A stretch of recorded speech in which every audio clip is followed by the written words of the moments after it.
Welcome, everybody. I know it's been a while, but we are back with the Meatheads podcast. Done. Fuck up De Niro, I got a Snyder extended clip, so who wanna play heroes? Go bad shit like Ozzy, I was born in the darkness. Oh, you the wolf, so we pull up and you're harmless. So pray to Burberry scars, stripping Perry on, living like a comet, moving amongst the stars. $100,000 sports car.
The following program is rated TV MAL. It contains strong language and is intended only for...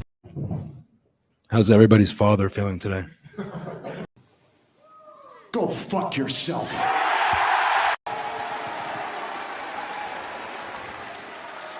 Go fuck yourself.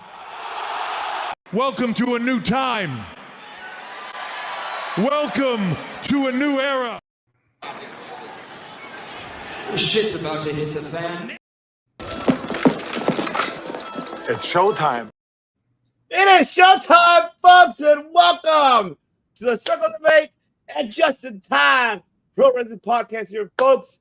Episode 200, the Monumental debate, because it's going to be a big momentum weekend of professional wrestling. It's been happening this whole week, but I'm not alone, folks. Of course, I'm here with my two familia, my son and my mom.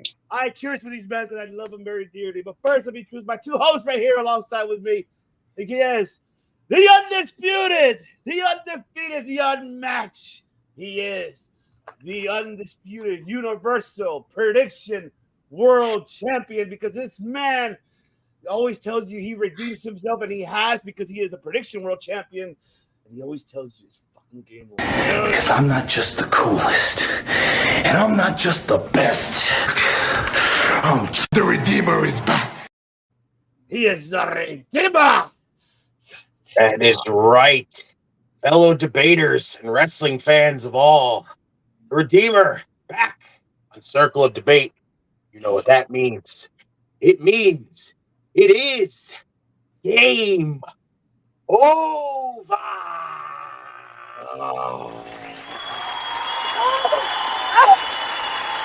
It is game over. Shit. It is game over. And he's going to predict his stuff today, because for sure. But before we do, we got our other host, because he is our attorney at law, folks. McShane, he'll fight for you, ladies and gentlemen. No, don't forget that he is sponsoring here this episode and the whole network here, because, ladies and gentlemen, this is, make sure you call him the Pepsi Phil Esquire Hathaway, okay?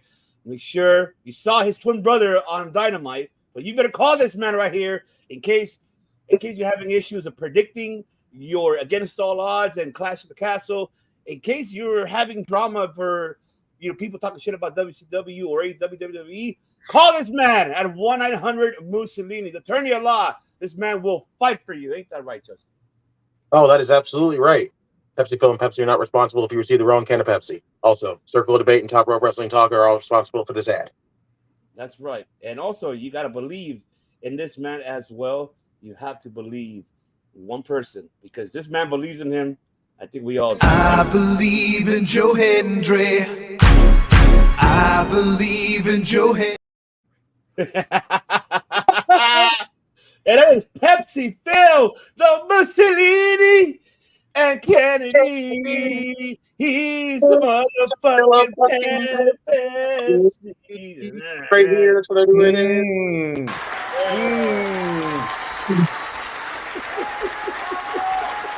This sip is for you, Phil. Your attorney at law.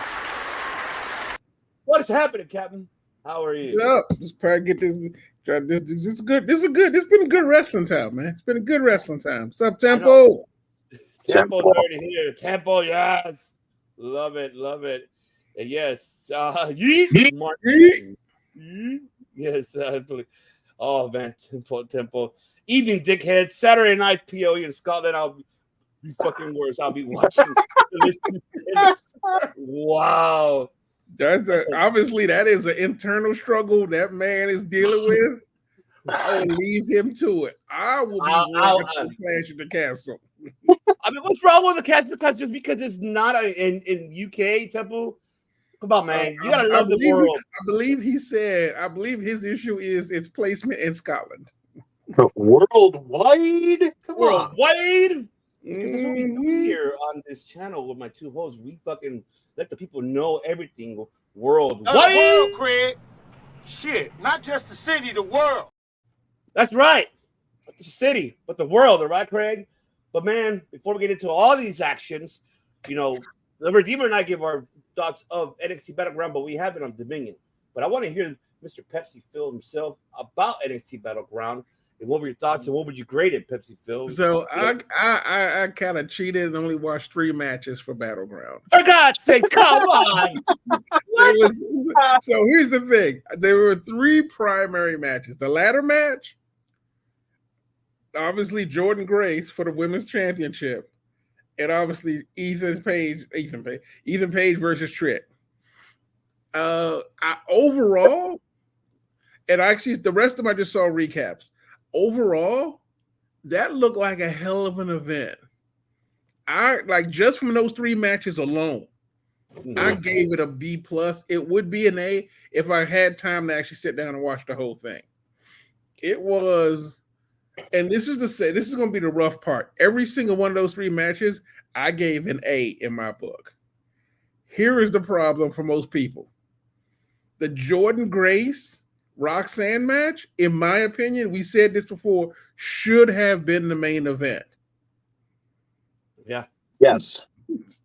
It was a great match, and unlike the Trick and Ethan Page, which again was a great match as well, there was a better sense of urgency in that Jordan Grace and Roxanne match. It felt more urgent, and like both sides felt a lot more desperate than Trick and Ethan Page. And so for me, that would be the only downside of Battleground, and why overall I gave it an A, but it's a low A. The ladder match was respectful.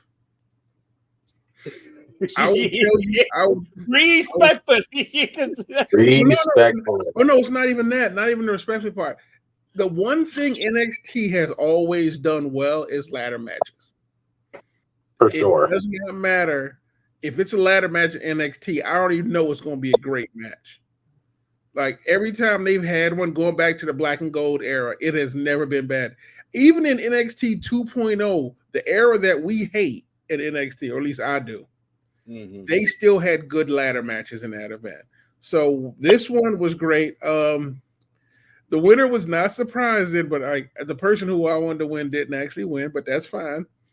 But again, it was a great match, and you weren't really. I mean, you kind of sad the person you won didn't win, but overall, you were just happy to be there to watch it.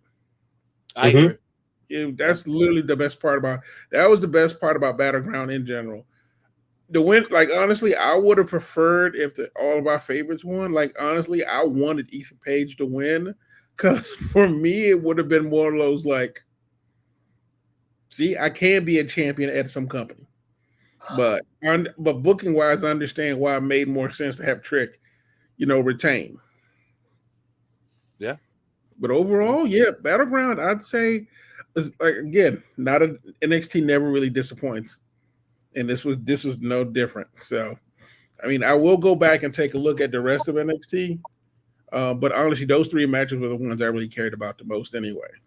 Honestly, the one that Justin and I were really impressed with when we were doing the watch along was really the tag team match between the OC and X. I heard that was a sleeper match that a lot of people didn't count on being It was great. It was actually great. It was everything was great, awesome, live, like kudos to Doc Gallows and Carl Anderson. They did a great job putting these fucking young athletes over. I mean, it was great. That was the problem. Like, see here, that was the problem with them on the main roster. Mm-hmm. Like, it's like, I mean, the old guy did not know that these guys in New Japan were a real threat. Like, they were a real tag team in Japan. They get over here. What do? Yeah, they're collecting big paychecks, but I'm sitting here going, the fuck are y'all doing? This ain't Bullet Club. This ain't the Machine Gun I know. The fuck is this shit? No, but it was great. I mean, I already enjoyed it. It was all so I'm not. So I'll go back and take a look at it as well. Now for Dominion. Mm-hmm. First of all, my boy won. Yoda did win. Yoda Suji finally got his first belt. Yep, as a New Japan fucking athlete, he got this first belt. Let's go. That was awesome. The only good thing about this is it basically tells me that they're going to put the strap on him, the harder one, but he has to have a history of being a champion, so he doesn't get the cold championship cold. Makes sense. The match of the night for me, because it's the classic meat slapping meat. Fucking Ishii. Oh my god! God! That was uncalled for. First of all, Ishii out here doing a Frankensteiner? What the hell? I know. That's what shocked me. Ishii doing a Frankensteiner? What the fuck? This is where I slept up. But I didn't know he could get that high. I'm not even though he did get help. He did get a little bit of help, but I didn't know he could pull that move off. Oh, he pulled it off, man. I gotta give it to him. Because I remember we were talking about the fact that we did. I mean, let's face it, we fucked them over because we were like, he's a little bit too old, and it's just going to be a good match with Jeff Cobb. Mm-hmm. But I was like, that is not an old man wrestling right there. That is a professional wrestler. So that was my match of the night. As much like all the rest of them were great, but that one was them going, damn, I wish I could rewatch that one. And man, I'm glad I have NewJapanWorld.com because $8.99 is not bad. The good thing, like you said, you can go back and rewatch it. But the thing is, I was actually happy for Jeff Cobb because it's been he's been looking to break through, and I'm kind of glad this one is that too. Oh, I loved it. I fucking loved it. I saw that troll. Yes, Temple. I saw that troll. That's hysterical, friggin' segment. So, call that the AEW Anonymous Club. My name is Cody. I used to be at AEW. Hey, Cody. Hey, Kango. What's going on, Dango? Hey, what up? But yeah. Now I'm trying to remember the other new Dominion matches. Come on! Desperado finally won the BOS champion, the tournament. He won it. He defeated. Let's go, Despy. Yes, Despy deserved it. Finally, man, that guy deserved that fucking win. I was so happy for him. I'm so glad that he finally got something. Desperado for me has been always underrated. Never been given the credit's due for that man. Mm-hmm. He has been having incredible matches. I was happy when he won the IWGP Junior Heavyweight Championship. I still feel like they should have kept that longer. Desperado, man, is a fucking beast, man. I don't know why they don't really push that man for the level he's supposed to be. He's a fucking beast. But that matchup between him and Ishii, it was awesome. I mean, it sounds terrible, but he's still technically new in New Japan. Yeah, because he's what more? Can we say that he's more DDT almost? Like yeah. Right? So I mean, they're still building him up. So. And he's going. He is going their traditional route. He won the tournament. So the next one to be he'll get his singles title. I don't know which one it'll probably be, but he'll get a singles title, and then he'll go for the IWGP because he's almost going the same route as Zack Sabre Jr. Yes, I believe. Yep, I agree with you on that. 100%. So, like I said, a lot of times it's just timing and nothing else. So hopefully he stays healthy. At least he can keep going. Fingers crossed. I hope so too. I am with you. Redeemer, break us down, brother. So I can't really give any kind of consensus on Dominion because, again, my schedule just keeps me from watching anything else besides the basic shows. But we basically covered Battleground when we talked about it that night, and it was just like we gave it like the show overall. Like every match was great, like from great to even like higher. You could even say to awesome. Most of them right now, like it was just that one ending for Jordan and Roxanne really just kind of felt like a buzzkill.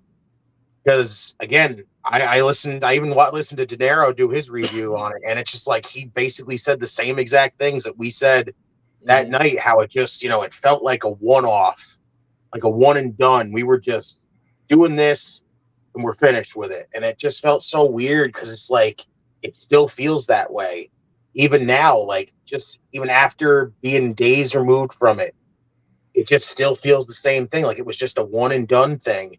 And I don't know, like, again, we talked about how like WWE just needs to commit to it. Like even with NXT, just commit to the whole thing with TNA. Come on. Like the buzz is there. Everybody's like anticipating all of this to happen, something big.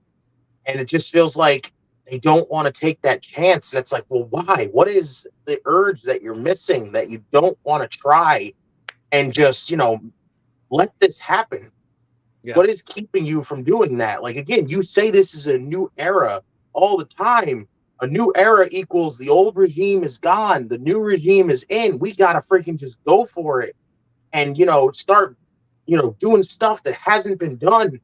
And you're just not pulling the trigger on it. I just don't get it. Like, like I said, the show just wrestling-wise was fantastic from top to bottom, but it just had that whole just, like, disappointment there, and it was just like it just really lingered on us like after that like at the end of the show, and that's just I don't know. It's just, but I'm glad it was a great show, especially because even after that, the show that happened on Tuesday was actually a really good show, like a follow-up after a pay-per-view.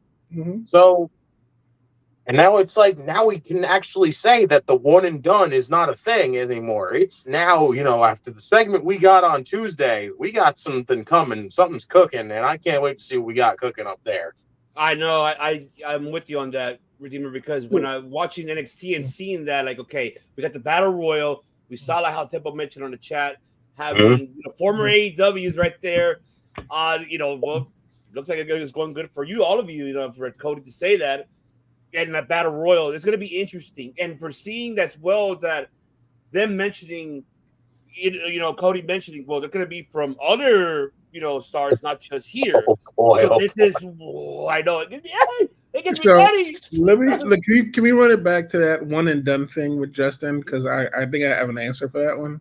All right. Well, you know what? Before you do, let's just get into that topic then, because that was the topic I was going to get into. Okay. That was the one. Which is the future relationship with WWE and TNA. What's going to be the future relationship? And what's going to happen? We'll talk about Noah, but I've really more focused on WWE and TNA. That's what I want to know, but go ahead. The floor is yours, my brother. So here's the thing. I actually think there will be a regular partnership, and this goes back to the fact that in the end, even though it's a new era, Triple H still runs it like old school territory on some level. And you got to remember, in the old territory days, that's what a champion did. He would go in, win or lose. It's a one shot and leave the territory. Because remember, at that one point when Nick Aldis was at NWA, and then they ended up, then Cody ended up doing literally having a one match with him to win the NWA championship. They let him walk around with that, and then he came back to NWA and dropped the belt back to him. So. When I saw it, I wasn't that surprised. And honestly, I'm glad they're running it this way because honestly, I'm glad they need to slow roll it. Because right now we've seen what happened on the ECW and WCW Invasion run where they fucked that one up. They rushed it They were so busy trying to do something. They're not taking their time. The fact that right now that they're literally letting Jordan Grace be the beachhead, who kind of like is the one that comes in for him, but still kind of like you said, like Cody said, quote unquote, teasing other people. I am perfectly fine with that because I'd rather they take their time and not have it fizzle out and then pretty much end up having TNA looking worse than when they came in. Because honestly, my nightmare with this entire invasion angle was if it goes the same way as WCW, ECW invasion went, it's going to start off really hot and then fizzle out. And guys who are on the ECW, WCW side will get released and we'll lose all of them. And even though technically it's a little different because WCW and ECW were bought, those guys still got released. Like we still lost at least what? I think we lost 30 guys after that invasion angle disappeared. All definitely we kept what, 1 or 2 ECW guys and everyone else got kicked out. So well, not kicked out, but they got released. So as much as I would love to see it, like, you know, a bunch of TNA guys showing up, like Joe Hendry or Moose, or seeing the entire women's division, like go against the entire women's division at NXT. I'm glad they're taking their time with it. If it ends up going at Worlds Collide, we get to see one more. We get to see one match sneak in, or we get like a run in. Maybe I would rather just be that way. Like I mean, Jordan's great, and Jordan had a good match, and I know how she lost. But you got to admit, it still left the door open for something else after that match.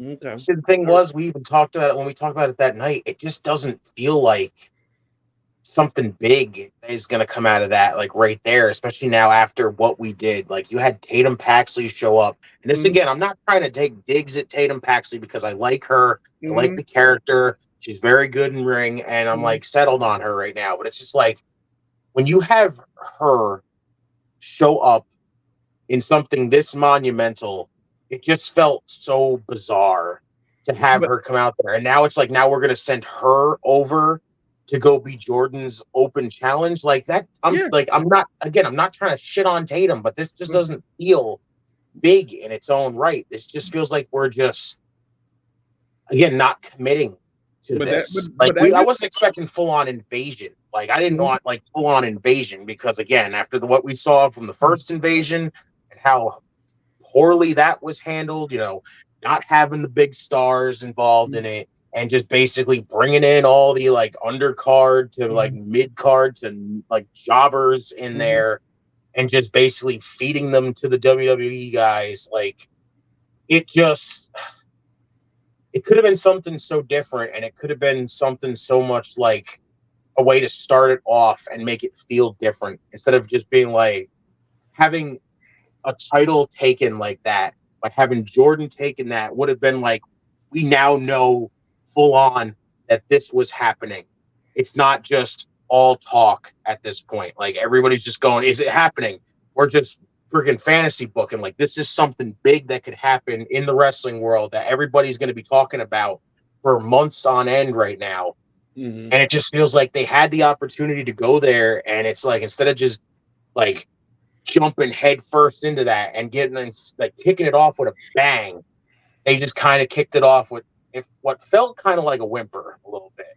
And I was just kind of disappointed. That's what really made it so disappointing. I mean, can we at least say that this is just the beginning? Like, it did not feel like it ended. She is going to TNA. And in the end, we just started. We literally just started all of this. So we don't know where it's going to end up, and we don't know where it's going. Like I said, Jordan Grace, first of all, think about it. She went to the Royal Rumble. And then how long did it take for her to do this? Come back to TNA? What was it? Almost 6 months after Royal Rumble. About right, yeah. To get a 3-match deal. Yeah. So this is not going to be a quick process. If this that means she has one more then. She does. Well, here's the thing though. That's the point though. This is not a fast process. This is like a corporate merger. If you're going to do a corporate partnership, you can't just have a couple of dudes going back and forth. It needs to be a plan. It needs to be a thing you're doing. So as much as, like I said, I understand everything you said. You're like, okay, what are you doing now? Like right now, I'm still in that wait and see mode because Jordan Grace did not look weak. Yeah, She finished strong.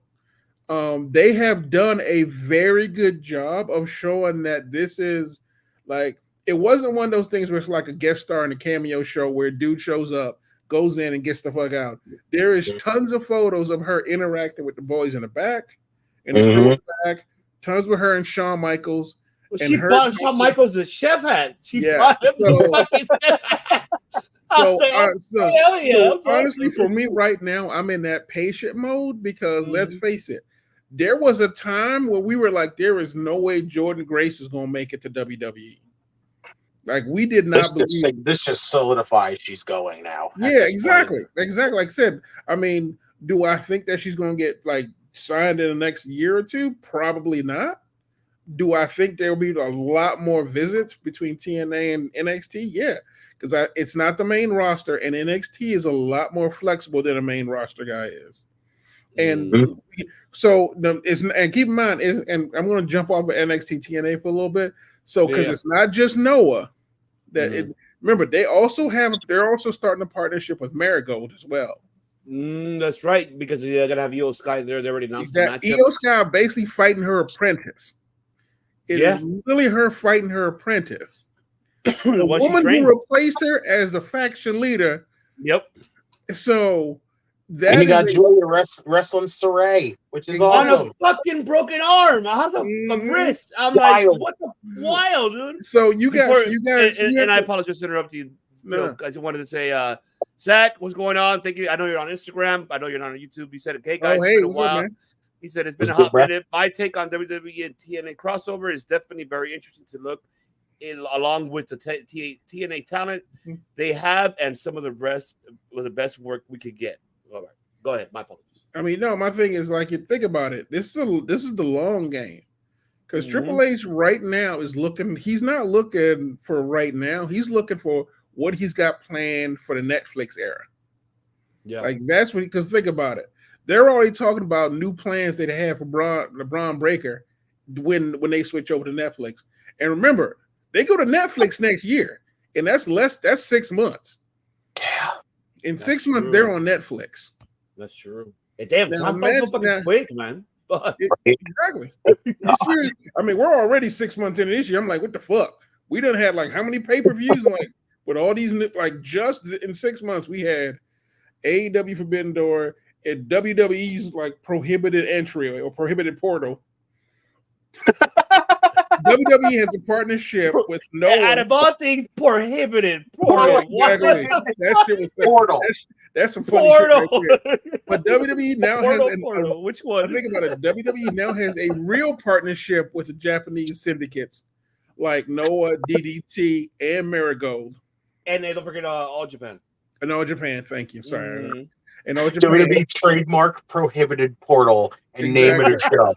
I'm pretty sure it's already been like copywritten. So, I doubt it is. Let's do it. Right now so for me right now, it feels like they're just laying the groundwork for when they move over to Netflix because they can't do all this in 6 months. And right now, what they're doing is like they're locking in their talent to get ready for the next generation. I mean, we won't talk about the main roster because that's not where we're on. But if you look at NXT, like I'm going to pull out. Do you remember the Chase U promo that they did? Where which one? It's the one where she's yelling at the entire Chase U to get on the same page. That was on Tuesday. Yeah, where fucking Thea just busts in and she's just like, "Everyone, shut the fuck up!" And I'm like, exactly. Whoa. Like exactly. I didn't see that part. That is people who are booking for 2025. Wow. So, like I said, that's a slow process. And honestly, with NXT, like I said, obviously Shawn Michaels has a lot of help. Him, Regal, and all those guys. But I got to tell you right now, Shawn Michaels being the helm of NXT, the talent pool that they have was this is probably the closest we're going to get to the black and gold era in regards to obviously not the look and the aesthetics, but actual talent pool. Like, and I mean, and I'm not talking regular. I'm talking like guys who are like they're going balls to the walls 100% every single time. Okay. And Temple, I heard you check more of the Scottish. I know you like him. The NXT should pick him up. I have to see more of him. I know he's from Noah, so I gotta get familiar. But I'm surprised you like the shocker. It is a shocker. You like a Scottish fucking talent. I was about to say Temple like somebody Scottish. Heart attack. I mean, Jack Morris is actually pretty good. I actually do like Jack Morris. So, but what you get, I'm surprised because he's a That was going on Dakota Ruza. Appreciate you for tuning in. NXT has been more watched for the last few years. Yes, absolutely. Yeah, definitely. Like honestly, yeah, just the talent they have there has been pretty great to watch. It's honestly like because now I recommend, like if people don't say they don't like WWE wrestling, I do recommend NXT separately. Redeemer, break us down for you overall of these two announcements here. One of the relationship, the future that you feel that what's going to go, and what do you think is going to be the announcement for Noah's going to be having, which is happening actually this Sunday, as a matter of fact. So I mean, I'm looking forward to see what's Noah's going to be announcing. I mean, it's got some big things coming for WWE right now. Like, there's definitely going to be something coming with this like possible thing with Noah, which I'm kind of pumped to see. Like, I haven't really got to see much of Pro Wrestling Noah, but like, I'm pumped to see what's going to come out of that. We now know that the TNA thing really has an opportunity to not just be a one and done. Now we have more to come. Like, it's starting to become that whole like different era, new regime. We're going to start working with people here, and we're going to see more people coming in now, especially even if it's just NXT. Like, it doesn't even have to be the main roster, just to pump NXT up like that, to show like people from Noah showing up on NXT or vice versa, being that you've already had people in NXT showing up like in Japan, like with Charlie Dempsey, fucking awesome there. Now with TNA, like, it's just crazy to like still think about the TNA thing being like they went Monday Night Wars with them to try to do it all over again, and these guys are like, yeah, at least you tried. Let's work together. It's kind of cool. It's fucking awesome to see that. Like right there, like what De Niro just said. That would be fucking epic right there. I hope so. That's where, what, to be honest, I kind of wonder if that's going to be the battle royal when they have it, when they bring talent from Noah, from TNA. I mean, that's usually the best way to introduce everybody is a battle royal. Big. It's going to be crazy. Yeah. And like, oh, that's right. Oh my God, you went back to the shit. I really forgot about that. Like WWE Japan World Steep. Yep. Submit from that. Jeez. That is wild. I've already forgot. Oh my God. This is awesome to be a fucking professional wrestling fan. Because we don't know where these outcomes are gonna come out unexpected. We don't know. I love the fact that and I agree with you both overall. For me, it's just a beginning to start with TNA and NXT. It's just a beginning to see. I'm patient with it because, and then what Delorean mentioned on chat earlier, that Jordan Grace mentioned already earlier today on TNA Impact. She's challenging anybody from WWE, from MOW, from New Japan. It doesn't matter where. Any promotion that can go show up for tomorrow, the event, which against all odds, I'm excited to actually see, as a matter of fact. So I can't wait to look forward to see who is the one going to be coming out. I hope.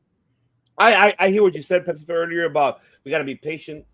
I kind of get it because, one thing that I really forgot was really Forbidden Door, because you don't want to kind of compete towards it. You rather persuade it towards after that, because now that's why I kind of thought about it when you were, I was thinking about it for a minute. I'm like, okay, I hear what you're saying. Okay, now I remember Forbidden Door. I didn't want to call out the first Forbidden Door. So but you think about it, as excited we were for Forbidden Door, that honestly, there was no build up for it. It was just one quick announcement. They're literally dropping a bunch of Japanese wrestlers and New Japan wrestlers in there. We're going, what the fuck? Like, there are people I understand, like the hardcore fans were like, oh, I know this guy. But honestly, from a booking standpoint, no one knew who to root for other than their own guys. And they didn't know, like, they're literally at one point, they were literally booing Okada during the match. So like I said, it was like I said, take your time, do what you gotta do, like what AEW is doing right now with their Forbidden Door run. Build up. Agreed. That's why I hope they do it right, and it benefits all parties at the end, because that's what you want to do. Throughout the years, even I could put it as an example. Like I probably said this a while back, kind of like Japan, it was the same thing. When you had also, Noah, DDT kind of worked their relationship, but they were kind of not working because DDT is more entertainment than pro wrestling. Noah's more tradition because we know the Great Muta runs it. He's more booker for it. So that's why the relationship kind of went like it's like a roller coaster up and down with that. Then they tried with New Japan. New Japan, in a way, they're the same way because Tony Noki had that type of style before he passed away, and then he passed it on to the Richard Board for their body. So it was kind of the same shit. So everybody had their traditions.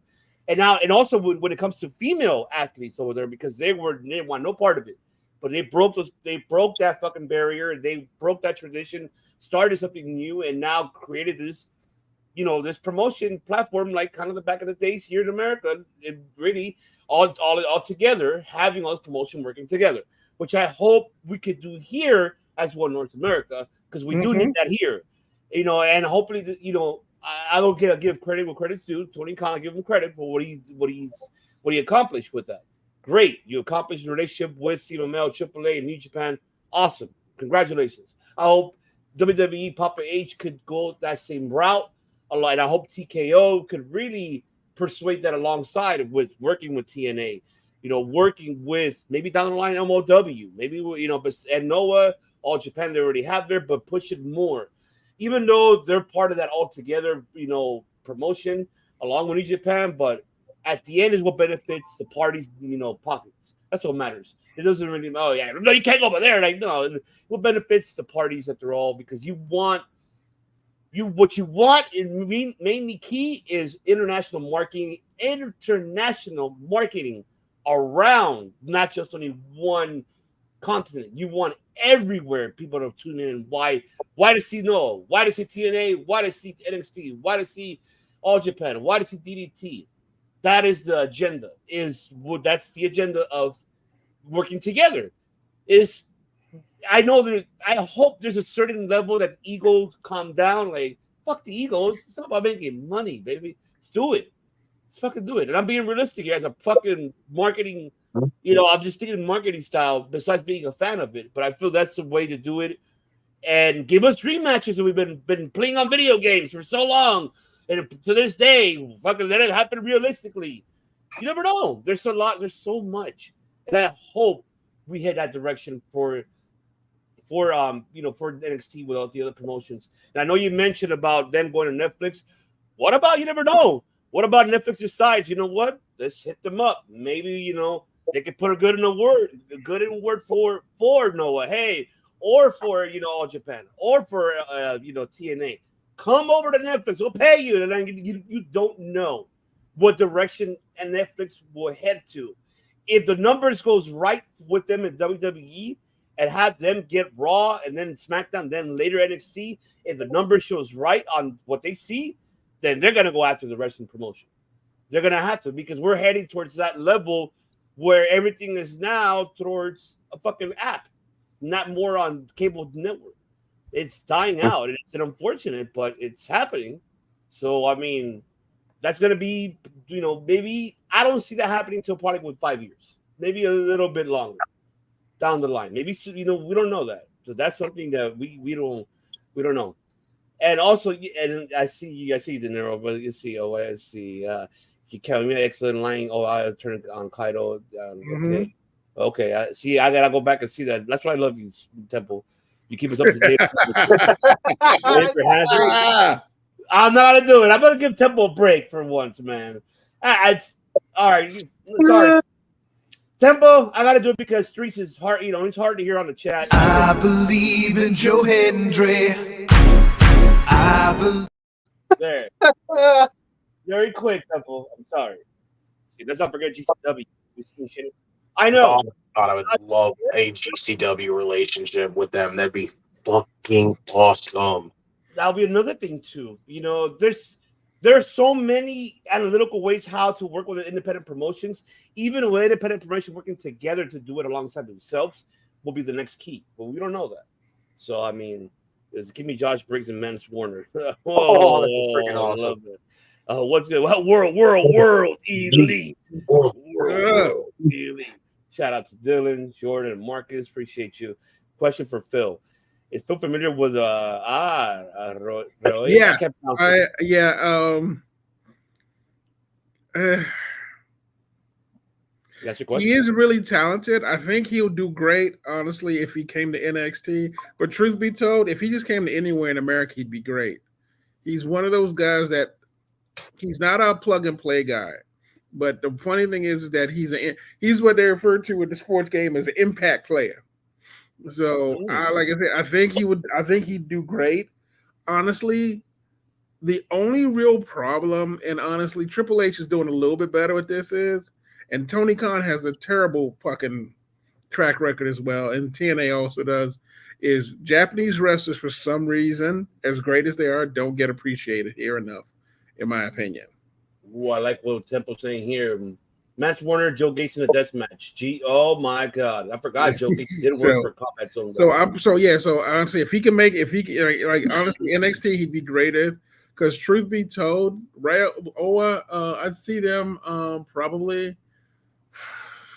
I'm trying to do a dream booking for it, but I can't think of anyone at the moment I'd want to do it. But the banger, what's going on? Banger. So, I don't, like I said, I'm waiting for the Noah thing too. Honestly, I just suspect it'll be. I can't tell. In my opinion, it'll probably be somebody from, and this will be like, this is my guess, somebody from one of the main rosters going to Noah. I say probably. I think so. If it's Nakamura again, I'll be okay with it. But I wish it was someone else besides Nakamura. Give someone else a try. Mm-hmm. Really give someone out there to do it. I'm trying to think of who. Unless, now that we're getting to the next topic, his stay's not over yet. Let's just send this bottom right here. If you don't know, they sent him because he's still signed. It's not over yet, pal. Ha ha! You're still with us. You're still WWE, and that's Ricochet, Prince Puma. Yes, I'm kind about this man. We heard everybody else in the IWC community. We heard everybody giving their opinions, but we haven't given ours yet. We even heard our Wrestling with Delorean. Don't forget to check them out on XM Radio. But here on this one, could they send him? Or who else could they send? Look, I would send Chad Gable if it was me. But other than that, the biggest question here on this man right here, we saw what happened Monday Night Raw. He got his ass whooped by Braun Breaker and Samantha Irvin. And she went on social media saying, look, just to get things clear, guy, that picture was months ago. I'm headed to Scotland. I'm not leaving WWE. She's staying. Mm-hmm. We know that. I don't think Ricochet will put anything in risk for her to even leave. She has a good where she's at. It's really what this man really wants to go. So, I mean, I'll for me, very brief, I'll go very quick. For me, he can do whatever he likes. This man has the credentials all over the world. He's done everything for me by far fantastically. Yes, he's never won the main championship. I know that. But being realistic here, and I'm not criticizing his in-ring abilities. I always been saying for years. I've been saying his problem is his charisma. His mic skills are not up to par. Even to this day, he has all the talent in the world. This guy could give you 12-pack beer matches.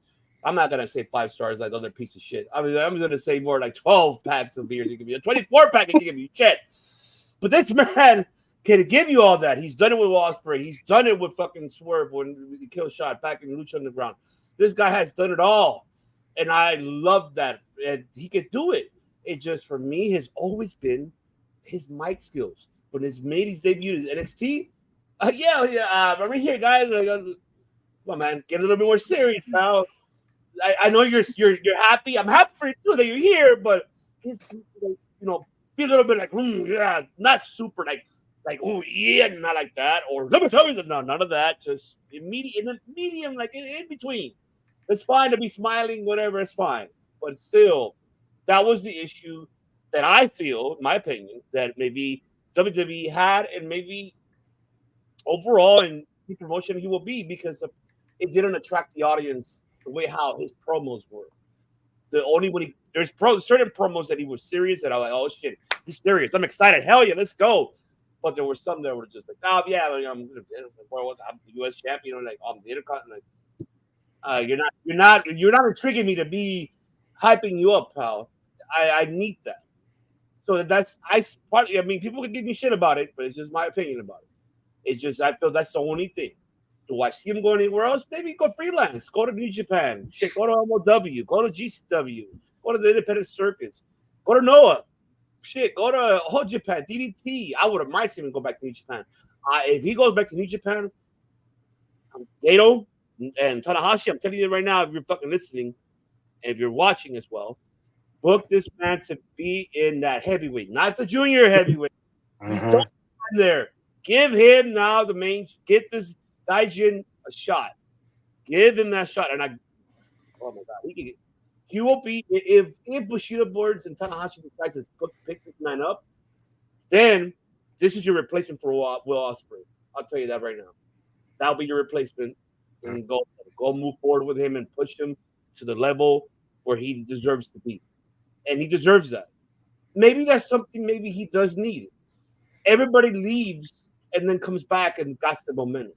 It happens. Am I sad about it? Yes, I am. I wish him the best. Not hating on the man. But that's the only thing I will critique about Ricochet is that's the issue that he has, is really his promos. I mean, you guys correct me if I'm wrong, but I'll pass to you, Redeemer. You break it down, brother. What are your thoughts? Where does he go? Or Hayes, where do you go? I want to know. So I basically just been in that same boat. Like wherever this man goes, I'm still gonna be a fan. I'm with this guy. I'm with Ricochet, like all the way. Like I don't care if he goes back to Japan. I'm with him. If he goes to AEW, I understand why he wants to go there. Then completely, like I'm with them. Like I get it. No matter where he goes, I'm gonna still be a Ricochet fan. Like after what we saw on Monday, that is 1,000% a send-off. And it was a fantastic send-off. You made Braun Breaker look like a freaking monster. Samantha Irvin played her part fantastically by coming up there and just crying her eyes out. Like the fact that she could turn it on like that and just show that emotion, fantastic. The way he just was aching in pain after getting thrown into the trailer, Rey Mysterio style, fantastic. I think his was probably worse because, my God, he just dropped and hit the concrete instead of Rey, just like where he kind of had time to save himself, which is insane. But I'm with Ricochet all the way.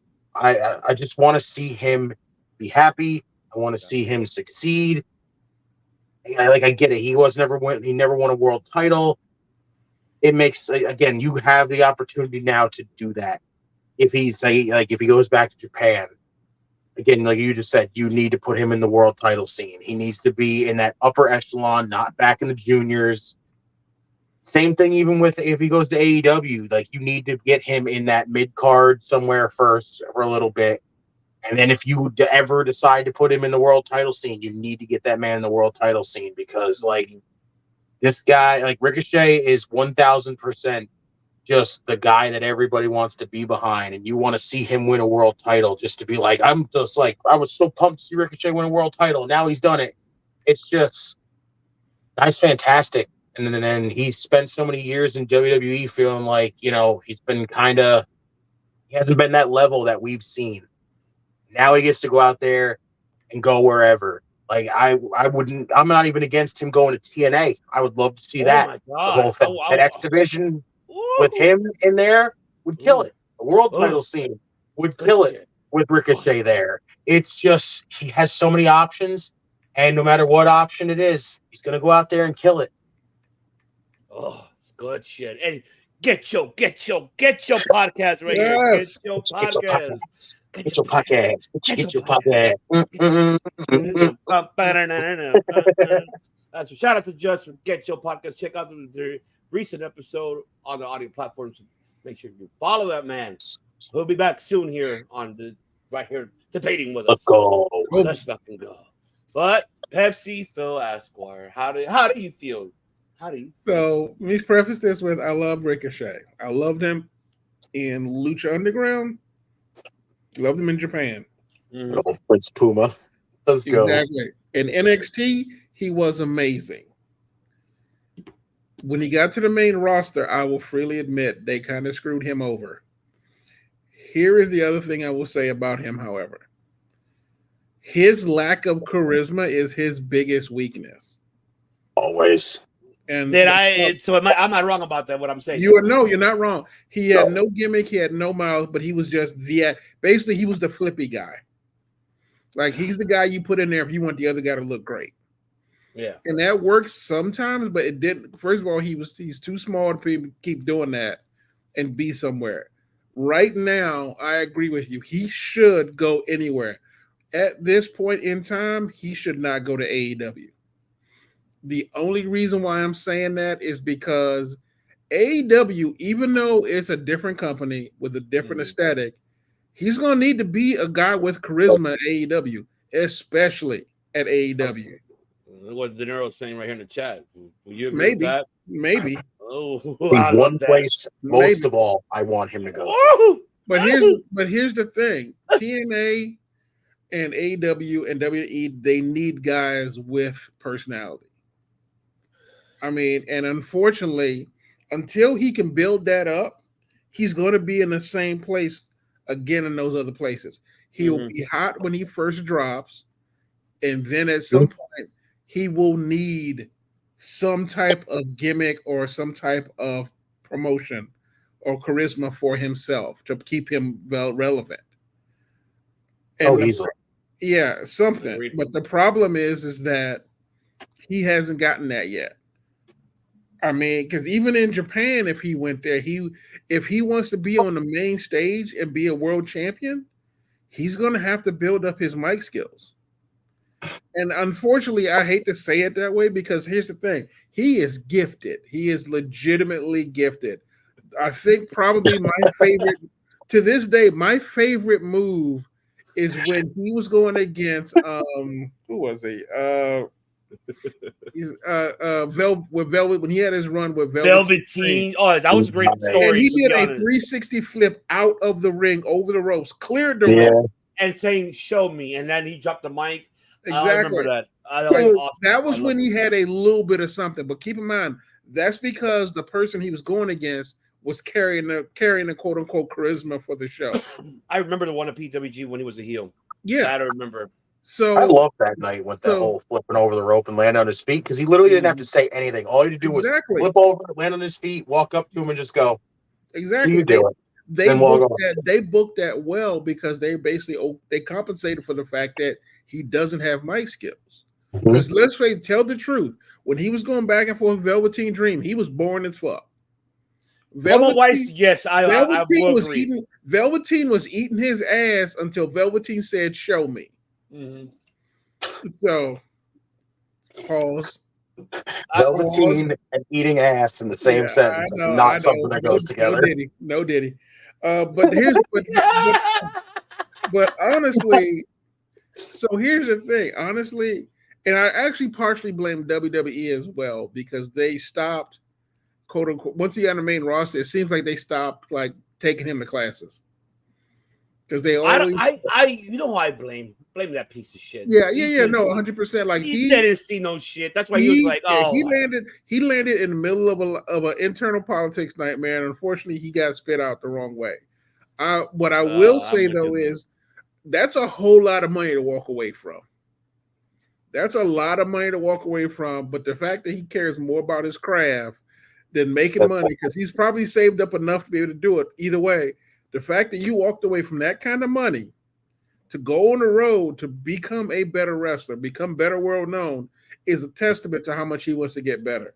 If he ends up going back to Prince Puma and ends up like you said, going back to TNA, I mean, I don't think like I said, I don't know if he might go back to Rich. But at this point in time, right now, he's got a lot of, like for me, he's got a lot of mic skills. to fix. And we can't talk about it right now, but Exactly. I forgot He about looked at him and he was like, "Look at him fly! Damn it! I want him as a superhero." He's like the Mighty Mouse when I was a kid. Damn it! I think it's safe to say that the old man had a whole lot of 1980s dreams and 90s dreams he was trying to push into the 21st century. Well, that's why he never got away from that shit. That's why a lot of things. That's what I'm saying. That's what I'm saying. He couldn't get past it. But so, like I said, what I'm going to be excited about is when he starts running around, because I feel like he's going to have the same type of emergence that happened with Mustafa Ali. Because remember, Mustafa had no personality. They gave him some of the dirtiest and most insulting bullshit gimmicks in the world. And the moment he leaves, he creates this presidential candidate character, and he's been running around, and literally inside of a month and a half, he becomes a TNA X Division champion, and he's fighting in both. He's fighting in both America and Japan now. So I'm hoping Ricochet kind of goes that same route, because I think right now he's looking for more. He's looking for a new fire. He's looking for a new fire to get him going. And again, I don't know what's up with that man's head. And here's the thing: he can go anywhere he wants. But again, like Dolph Ziggler, I think he's going to walk around and be a journeyman for a while till he really get his mojo back, where he goes back to Prince Puma. Because let's face it, he was Prince Puma in NXT. When he got to the main roster, he was Ricka who? Yeah. I mean, I'm calling it now. Right now, he's showing up at Wembley. That's it. I mean, that's my big prediction. It's going to be him and Ospreay. I mean, do not get me wrong. Like, I hope we get the rematch of him and Ospreay again, because I think right now they both, like, remember when they first wrestled, I think they were both in their 20s. Now that these guys are seasoned champions from people, their matches will probably be insane. Ooh. So I'm pretty excited for that as well. But like, I want him to go around and being that journeyman wrestler for a while, so he can get back to being Prince Puma before he lands somewhere. And that's my big prediction right there. Is we're getting him and Ospreay at Wembley. That's it. I mean, truth be told, even if they do a Jordan Grace with him and he just comes in TNA just for a one-off before signing with him, I'd be happy with that. So it's like, because remember, they have done that. Remember how many guys we know to come in for like 1 or 2 matches and disappear. So. That's a good question. I have to go back and remember that. Yeah. I mean, we got Gangrel, who recently did it. Well, that was a one time. Exactly. That's a one time thing. Like we also had Matt Cardona, who's done it twice. So it's not impossible. Matt Cardona and Gangrel are 2 most recent guys I know. So, okay.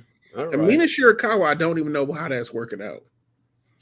You know what? Honestly, you know what? Fuck it. We're gonna get into it. Might as well. Fuck it. We're gonna get into it. Then we're gonna go to the predictions. Well, I mean, we basically led into it. We're going where's your Ricochet? And I love how the fucking format we have. That's what I love. I mean, we basically led in. I mean, basically, like, should you go TNA? Where I want to see him fight Will Ospreay. Oh, funny you should mention Will Ospreay. Funny you mention Will Ospreay. Let's do it. Fuck it. It's time. It's time. It's Dynamite! That's right. Dynamite. That happened. Was it 24 hours ago? Yeah, 24 hours. Literally 24 hours ago. It wasn't bad of a matchup. It was actually great. It was good. It was actually an enjoyable Dynamite. Overall, everything. Looking at the card one more time. Look at this shit, man. Oh man, that 6-man tag was awesome. I enjoyed it. That was insane. Oh, that was insane. I loved it. Hold on, can I say one thing before we get into it? And this is about Mark Briscoe. This is about Mark Briscoe. Go for it. For the very first time, not only does he feel comfortable being a singles rep, being a wrestler and tagging with other people, he looks like he's back to enjoying it without the sense of my brother died recently.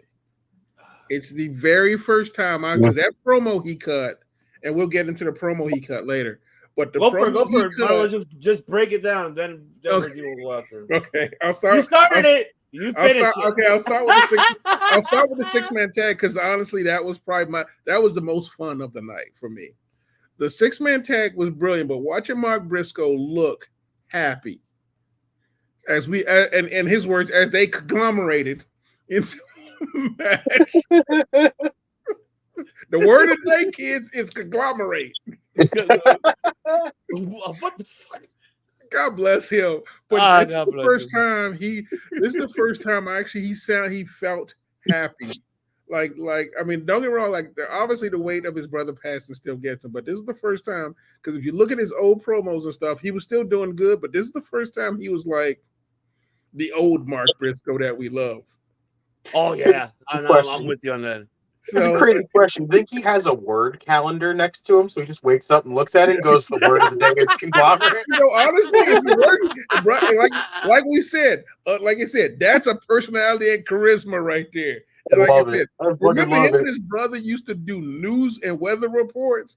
Bro, that man could literally just mumble shit, and I would just be like, "I'm convinced." Honestly, I only understand about 40% of what that promo was. The rest all of it, all I need to hear is "They're done, get it, come on, my boy." That's all I need to hear, and I'm just like, I'm sold.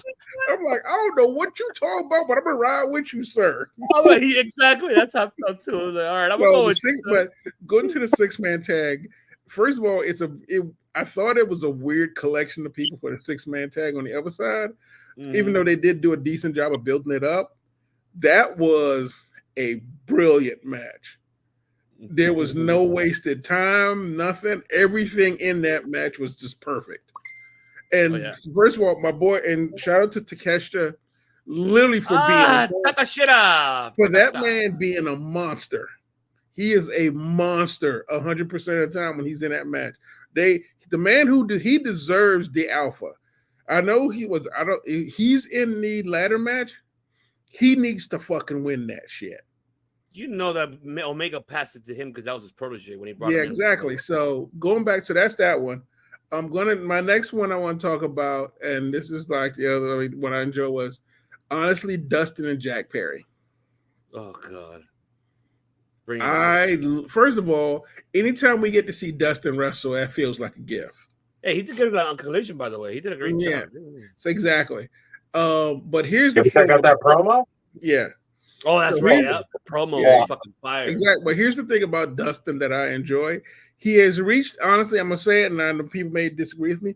In that locker room, he's reached that Undertaker type of energy around him now, because he knows how to wrestle. Like he knows how to wrestle with anybody. Like and he knows how to wrestle enough to put them over. Mm-hmm. And honestly, watching him and Jack Perry go at it, that was one of the most exciting matches I've ever seen with Jack Perry. And you know what? Jack Perry did not look bad at all. He looked great. He did not look bad. He did a great job. Dustin did a great job of selling. Dustin did a great job of moving that story along. Jack Perry did a good job of keeping up with Dustin in that match. So I was really excited about that. The next one I want to talk about is poor Willow. Oh my God. I want to hear it. There's a reason why I put these pictures up there for a reason. Because I wanted to hear you guys about the Willow and Chris Statlander. And your brother, right? Your brother. I enjoy Chris Statlander and Hathaway so much because honestly, they are doing a great job of being a heel. Like that is a heel you enjoy. Like, yeah, we don't like talking about like there are no heels that say you're supposed to hate them. Not like them. You can definitely still hate a heel and enjoy them. Because God knows I did in the 80s and 90s. But they do a great job of just pretty much pulling the rug out from Willow every single time, which is what I love. So it was just good having Stat beat the shit out of her and then having Stokely just talk shit in the microphone. Exactly. That's all you need to do. Like that's the job. Like he's doing a great job with it. The other one, and I only have one bad match to talk about. The other one I want to talk about is MJF. Which one?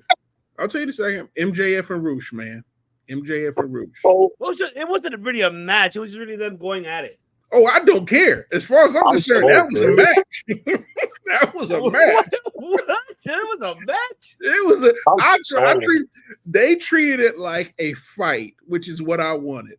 It wasn't just two guys bumping into each other, slapping around, and getting pulled away. It was literally a story that was. I mean, it turned into a fight, but it was a story in that fight, which is what I was happy about. Like when they start fighting in the ring, you think, okay, they're going to break them up. The guys come in to break them up, and they start beating up the guys coming in. And then they go back to beat each other up, and then they go down the hall and beating each other up. What's up, Samoa? What's going on, man? Miss you, man. We gotta hang out. I know you live in LA. Just hit me up privately and we'll exactly. So, and that segment right there is what you do when you want to build up a match. Because the next week when they announce the quote unquote no interruptions like match between both of them, now you're excited. Keep in mind, they've only had 2 promos together, and we're already excited for that match. They made Roosh look like a monster against some, in the words of Bobby Heenan, some ham and egger. I love that term. Rest in peace, Bobby Heenan. Yeah, exactly. But and then Roosh comes out and fights MJF, and honestly gets everyone excited for them to fight. That was like, for me, storytelling wise, that was great. Like, and MJF didn't have to say a thing. Okay. So, the only match I was least impressed with is the Mercedes Moné match. Wait. Hold the fuck up. I have to. You know, we haven't played shit all day until what you just said right now. And I'm like, wait. Tell me, he didn't just say that.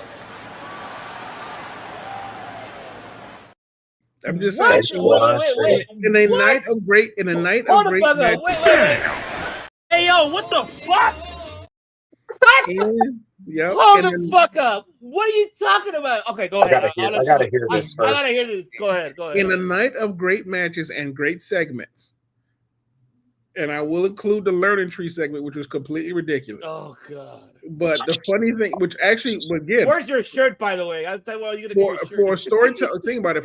It was a great story they got told, and they're setting up for a great match with them. Okay. So, because trust me, you don't want to see Big Bill and the Bounty Hunter versus the Private Party now. No. I don't understand. I'm just being brutally friggin' honest, dude. I'm not excited about anything that involves anything learning tree. Exactly. The only thing that's going to get exciting about the learning tree is when somebody throws the lit match on the learning tree. I mean, like I said, argue with you will, but it's getting traction. It's getting traction.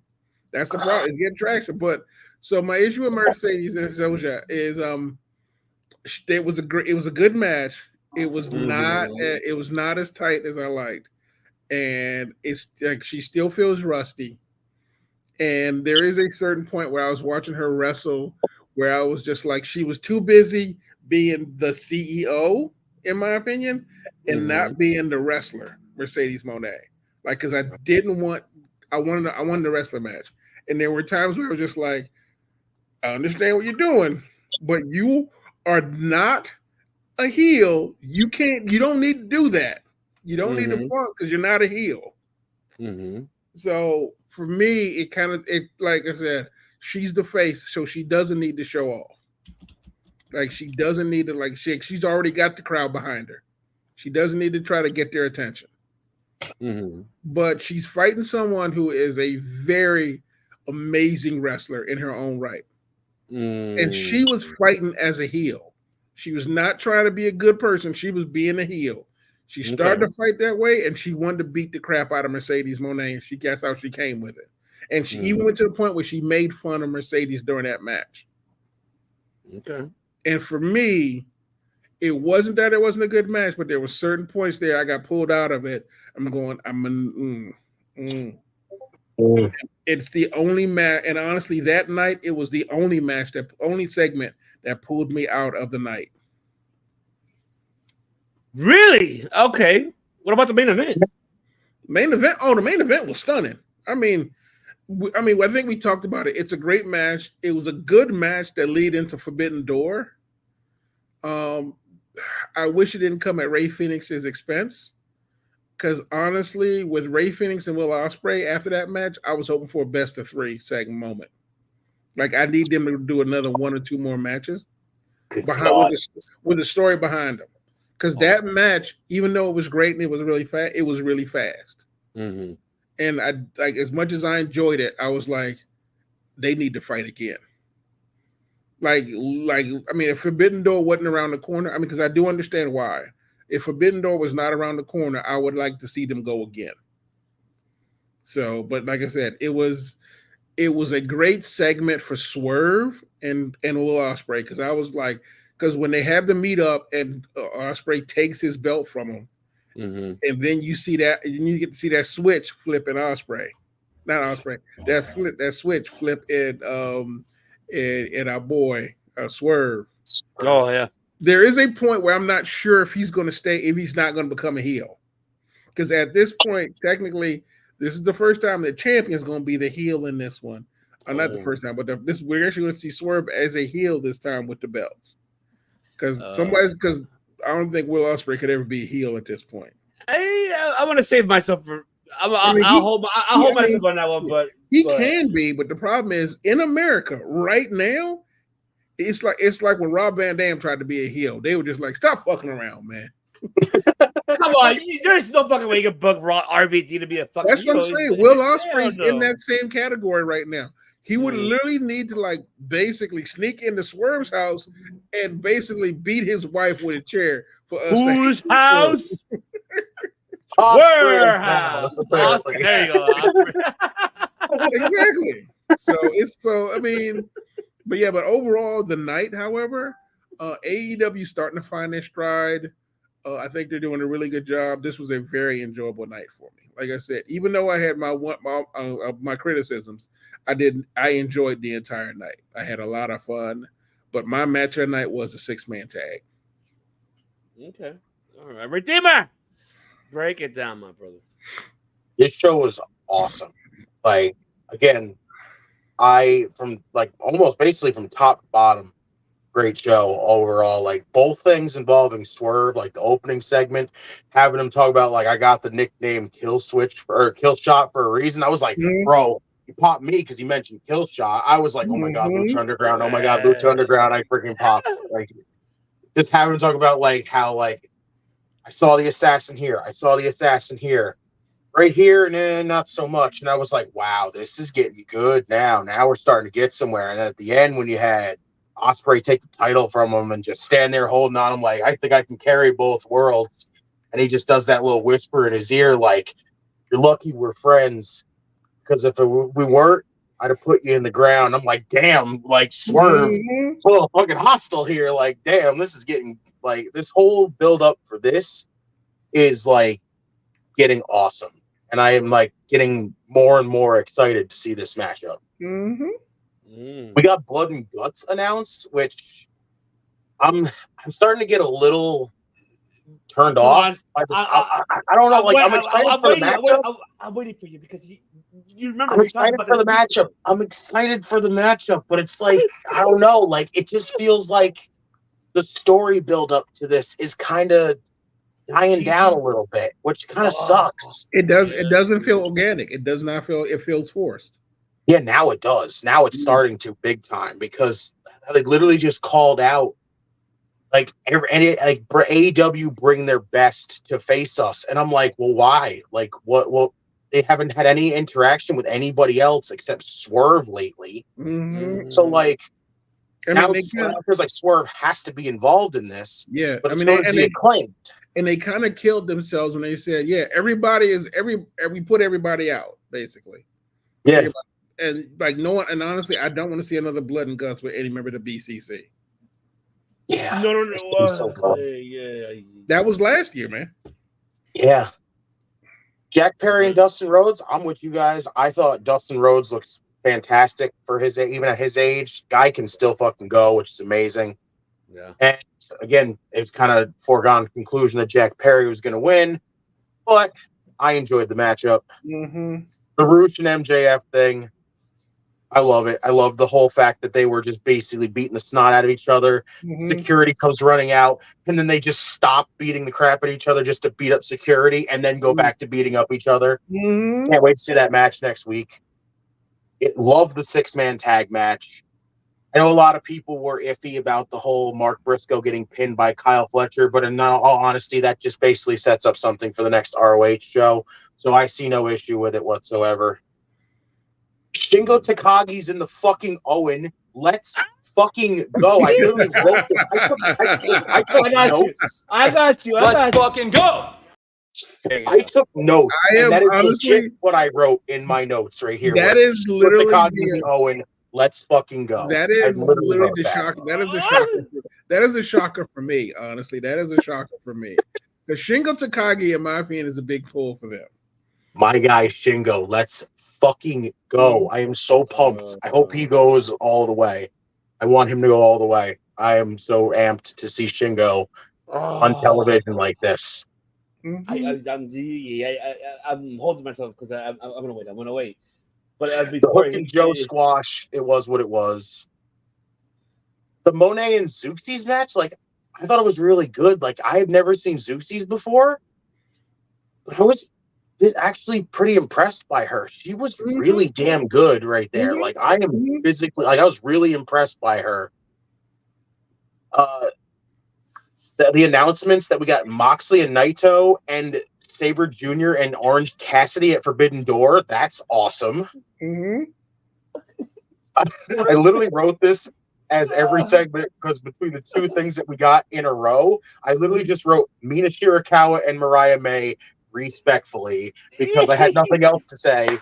I am loving the Tony Storm thing with Mina and Mariah. I can't wait to see more of that whole thing. Like, I'm interested to see what we're gonna get out of the match at Forbidden Door. So freaking hysterical. The fact that we're getting a contract signing next week, I can't even imagine how that's going to turn out as well. We had Danny Garcia's little squash match, which I like kind of what they're doing with Danny Garcia. Like how we're kind of bringing him back a little more. Now it's not, I'm hanging around doing comedy stuff. I'm not just sitting on the sidelines. I'm getting aggressive. I'm going in there, and I love that he's been using the bloody cross as a finish, which is awesome. I need him to stop dancing. Why? I think we can let that go. I think we can let that go. Why? No, not yet. I think he should continue until he gets the title shot. How would he get a title shot? He's a joke right now if he keeps doing the dancing thing. What you mean? That shit. He got the crowd going. Here's the thing, though. The comedy guys don't win belts. Comedy guys don't win belts in AEW. Comedy guys don't get belts. Val Venus won Intercontinental belt for him to. Right? Did he win it in AEW? Did he win it in AEW? But I'm talking about dancing. I ain't talking about AEW. I'm talking about dancing. AEW. If Val Venus showed up in AEW taking that towel off, we have some problems. Exactly. I'm talking about AEW and comedy champions. Like, literally. AEW and comedy champions. So you got to tell me, okay. I know this is different because I'm not trying to compare it too much, but character-wise, I'm comparing it. Okay, Orange Cassidy. Orange Cassidy. You tell me. Orange. Here's the thing, though. Remember, he had the funny one was him and Pac. And then he had a blood match against Moxley. And what happened? He's still the same guy, but he was not a joker. Remember, he had to go back. He's not a joker either. He's a fucking wrestler in the ring. What are you talking about? Dude, it's crazy because the comedy for him is like gone now. It's just straight up like. Remember, we still got him dancing his crotch in somebody's face. And like literally, I'm just like, I'm okay with you trying to embarrass your guys. But honestly, I'm like, I get you. See, we got 2 more things left for here. For me, I can't take him seriously as any kind of champion until he stops doing that. Well, can you take the chef serious right here? He's like, and gin and juice, Pepsi Phil. We thirsty up in here, baby. That's right. That ain't my name, so I don't have to. So I don't have to. It's not my name.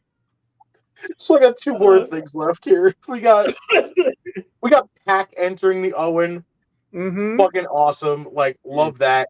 I love the promo, how he's like, I'm supposed to be a bastard, but I feel like a bitch. I'm like, oh my God, Pac, that is fucking deep right now.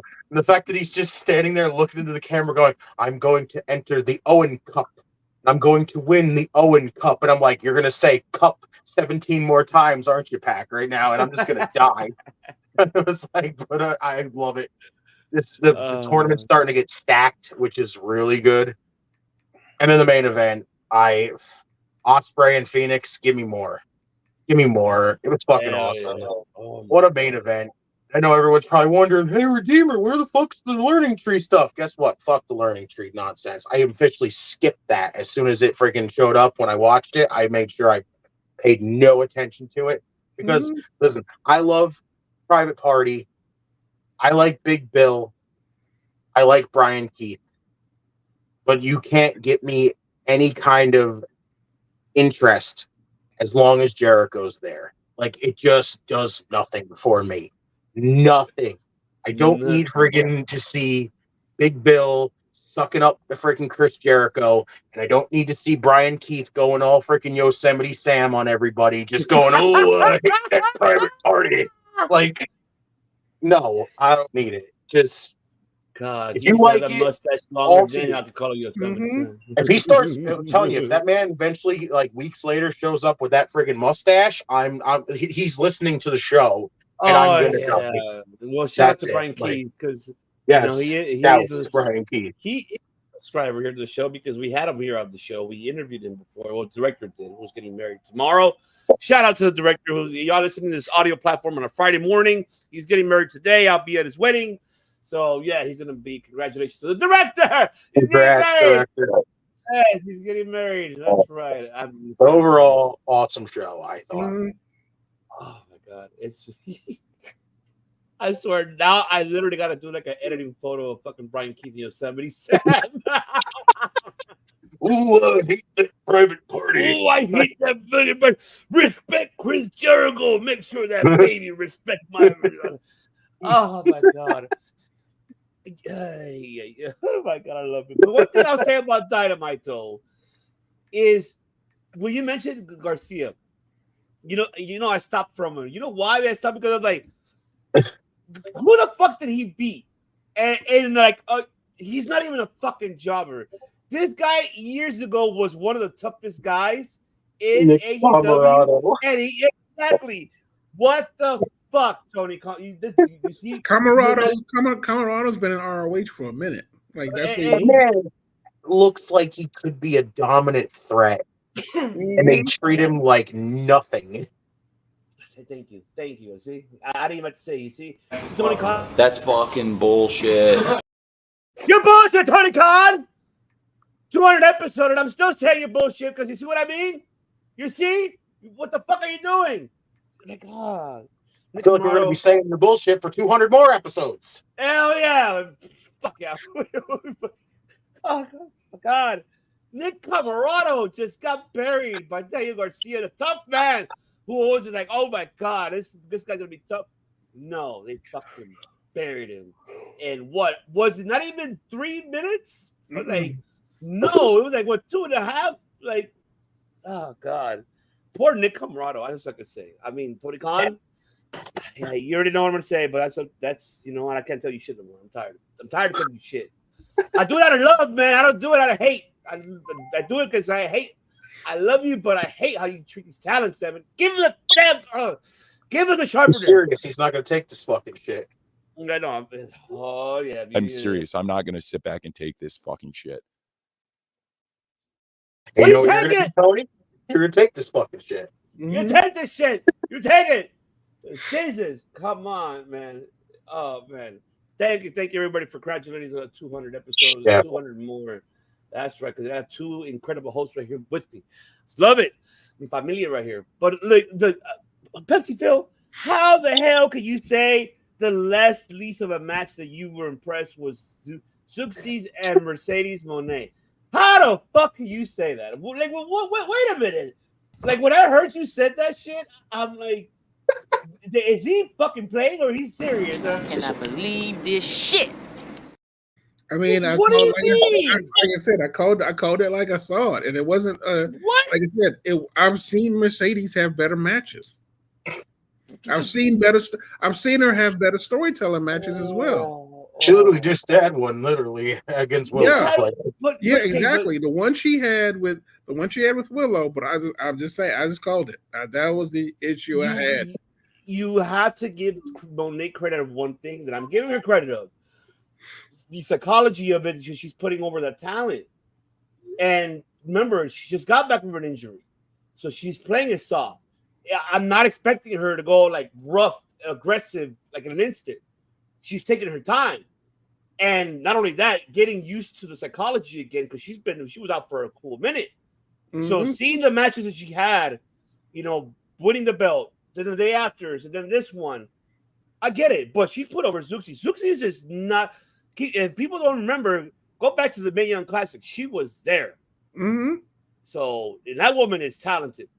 I'm not saying remember, I didn't say it was a bad match. I just said it was not her best match, and you just proved my point. She's still coming off a year-long injury. You said yourself. You said yourself. She just got off a year-long injury, and she's still coming back and be patient. So I'm just telling you where I see her right now. I'm not saying she'll not get better. I'm just saying what I saw tonight. First of all, Sarah, you attorney at law, you told us to be patient about the whole collaboration shit. Why can't you be patient of this one for her to just to let her take the time? What do you mean? Did I say that she wasn't going to get better? Did I say that she couldn't? I was waiting for you to say that. No, dude. Like I said, the Willow match was good. I had no problems with her Willow match. What I'm saying was, why was Zuki? Because she's like, you know what? No, with you. I mean, if you just gonna fuck with me, I'll let you. If you just gonna fuck with me, I'm gonna let you talk for the rest of the night. No, like I said, it's not that. Like I said, it's like right now she's inconsistent.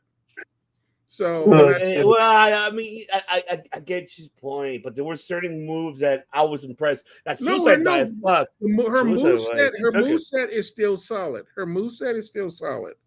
There is not, like I said, the wrestling part wasn't wrong, but there was a certain storytelling aspect of it that was not as crisp before she got hurt. In the Willow match, she was perfect. This was a quote unquote one-off, and it just wasn't where she was in the past. Like, do I think she'll get better? Fuck yeah. It's Mercedes Moné. She'll get better. I ain't worried about that. It just takes her time. I just remember thinking, oh, she still got some work ahead of her to get in regards to recovery and getting that muscle memory back. She will, she'll get there. It takes a minute. I mean, let's face it. She came to AEW 3 months ago, and they didn't let her wrestle for 2 months. So I know, and that was a good. And no, it was a good call. I agree. Ain't no point in her wrestling and getting hurt again. So I wasn't mad, like I said, I wasn't mad at the match. I know, but it's helpful though. It could have got her the ring rust off of her. Yeah, that's what that match was for. Like I said, because I think her match against Stephanie Vaquero is gonna be fire. I can't wait. And I think I think she has another match next week as well to get that ring rust off, because she should have. She needs that. I think even Valkyria needs that, and I hope that Valkyria that they allow her to go. Which, by the way, Valkyria and Shingo, they went out on a date. So, oh shit! Yeah, I wonder what's going on there. I did see that. I did think that was cute. Yeah, I did think that was cute. I just gotta say, I'm excited to get my first taste of Stephanie Vaquero. That's all I have to say. Like, I can't. You have to look at her old matches, because she is her fucking. New Japan matches have been great, but honestly, her match in Mexico are just like, that's why I fell in love with her. And I found her on YouTube. So. That's the only way I could see her. Like, I saw her on YouTube, and I was like, "Who is this woman?" Go back to look at those YouTube Justin Redeemer. You're gonna love it, champ. That woman could go. Her and Tessa, her fucking Julia. That woman has exactly. Without walking my statement back, Mercedes Moné is still Mercedes Moné. Her match may have been a little rusty, but at the same time, she was still her 50% and 75% is still better than most people's 100%. Okay. So I just said, like, what I'm used to seeing from her, this was not there yet. I know it ain't there yet. I'm just giving her time. But give me shit, man. But I will have to. shit. I will have to call the matches. I will have to call the matches I've seen it. Man, Jesus. Because it's honestly, it's like, I mean, think about it. I love And a cornet. Damn it. Think about it. I feel like Brian last year. Shit. All right, tell the truth though. I love Ricochet, but on that main roster, some of the matches were terrible. No, wait. And it wasn't his fault. It was just terrible booking. And at the same time, it's like, because Ricochet be going in there with 100% of energy, and you're going, what do you mean I got a 3-minute match? I'm like, it's fucking Ricochet. Why does he have a 3-minute match? I know. Because speed, that's why. We want the speed. You're the Mighty Mouse, damn it. We want it. I mean, speaking of speed, I am worried about El Idolo. I know, right? I'm worried about Andrade. I don't even want to get into that one because then I mean, they gave it to him, and I'm like, bro, I don't know why. I don't know why. I don't even know why, but I don't either. I'm like, bro, I don't know, man. But if you think that speed title gonna keep Andrade, I don't think so. I think he just did it for his wife. That's his move. That's a lot. Love will get you some fucked up places, but money gets you to a lot of places because she's expensive too. So don't keep that in mind. You married to her, so there you go.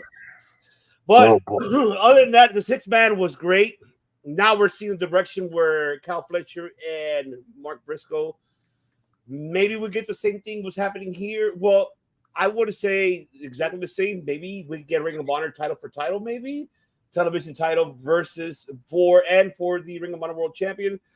I wouldn't mind seeing Mark Briscoe and Kyle Fletcher going at it. The feud for them to build Ring of Honor, give it to me. Why not? They deserve to have that, and Kyle Fletcher too. But Don Callis during the side. We know how Don Callis talks. He's able to push that momentum for that storyline between them two to go in. Get me invested to see Ring of Honor for that storyline. I'm in, and I feel like they're gonna put a badass match between them two. If this title, oh, I know the promos is the one I'm looking for. To fucking Mark Briscoe. Just hear Mark Briscoe ramble at him. Just go, Adam and Kyle Fletcher. Let me tell you something right now. I already can picture that shit, but I can't wait to see it. The match is fucking awesome to see. And still, like, with me, Kyle O'Reilly, he's like making his mind. I don't know if I should go with them.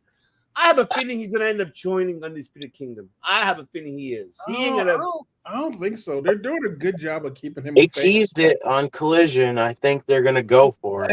Yeah. See, I don't know if they're going to go back to Red Dragon route. Because let's face it, the Red Dragon route, they kind of killed that right there. Like, Tony basically ran that into the ground into a nothing faction. For me, there's just a reason. I'll explain. Okay, this is the reason why I feel like they should happen. Because especially with the whole MJF, we saw the Rouge. Can't wait to see his match with Rouge next week. Oh, it's gonna be a banger. Cannot wait for that. I'm excited for that. But this is gonna be the beginning of the story between MJF and Adam Cole building. He has to go through his faction one by one. Going after, Roderick Strong, going after, the rest of the United Kingdom. And Kyle O'Reilly will be the one, his enforcer, quote, on that for Adam Cole. And then you can have Adam Cole right after, maybe at All Out. That could be the direction they're going with. Okay. He has to add someone else for that in order for the Adam Cole and MJF story for that. Because he's going to go, what else MJF is better known at when he started in the beginning. Oh, you think they're going to do you think they're going to do the gauntlet move? Mm-hmm. He will do it. He will do it, and I think I can see that happening. And adding Kyle O'Reilly to it to convince him to join the United Kingdom, why not? Undisputed Kingdom, whatever. I keep saying United. Sorry, sorry, Temple. Sorry, Jesus. Undisputed Kingdom. I call myself shit, and then we see the Chris Statler and Willow. I think that I have a feeling that they might book this for a pre-show on Forbidden Door. I just got a bad. Yeah, I know. I don't see. I'm gonna hold off on that one. I'm gonna push back on that one because they are doing a lot of work with that. They're doing a whole lot of work with that one. Keep in mind, Tony Khan fucking does shit last minute. We need something going. We're gonna have a 4-hour show. Oh yeah. What about you guys? No, it is true. No, I'm not arguing that point. But here's the thing: it would honestly make no sense since they're tied it into they're basically tied it into the Briscoe, basically Don Callis, quote unquote, the best friend storyline. Because honestly, at that point, separating them off from that, because they've already dragged in Willow and they've dragged in Stat, and Stat's always been a part of it. So if you're going to do a storyline, having her separate doesn't feel like a good booking, because having her before that feels like it breaks the story rhythm, honestly, which sounds weird. So, but if you try to include them, I don't know. It does not feel like it would from a booking standpoint, it doesn't feel consistent for what you're trying to do. I mean, unless I don't know. I honestly see a tag match, to be honest with you. Could be. Stat and Trent versus Orange and Willow. I could see it being that way. Yeah, it could be that. You're right, Justin, because she was supposed to come out and save Orange, and then she got her ass whooped by Chris Evans, so it makes sense. You're absolutely right. Yeah, you see, that could be the case. If they don't book the card fully for the door, this could be the case for either adding a main card or a pre-show. The beginning of it. Maybe then later on, maybe let's say Rocky becomes a heel, joins with fucking, with Don Callis family. Then you have I can't believe I forgot his name. He comes back from his injury. Jesus, I forgot his name. I can't believe it. I'm really having a break. Sorry, folks. This is what happens when you have a concussion. Powerhouse. No. Best friends. What were best friends? What was the other one? You got Chuck. Oh, yeah, Chuck. Chuck. Oh, I don't know. Yeah. And then you have a 6-man at All In, not All Out, but All In, a 6-man in the street fight, in the Chicago street fight if we're gonna have it in Chicago, and then you have Chuck's mom shows up and pretty much helps them out. I mean, runs them over with I will say what'll be interesting is if they do have it as a pre-show, the Stat Willow will be the main event of the pre-show. So it's kind of like how they didn't make fucking Thunder Rosa and Deanna Peraza the main event. They made it all. No, but remember they did make the MJF when he was doing the ROH tag team defense. Yeah. They made that the main event before Wembley. Mm-hmm. So it could be a thing. It could, like I said, but I mean, he did wrestle twice that night. So yes, he did. I mean, that's why they stretched it out. So yeah. So I mean, it's like I said. Long story short, there will probably be some kind of place. So I'm with you though. I'm waiting to see what they do with them. The Mr. Universal himself. Nick Theaterden, make sure you subscribe and follow Mr. Universal himself, Universal Wrestling Podcast. So what else we got, man? What else we got? Well, I still haven't even done my main event yet. Main event, though, I'll tell you one thing. I loved it. I want more, of course. Like PWG 2016 for everything. I went Nettie.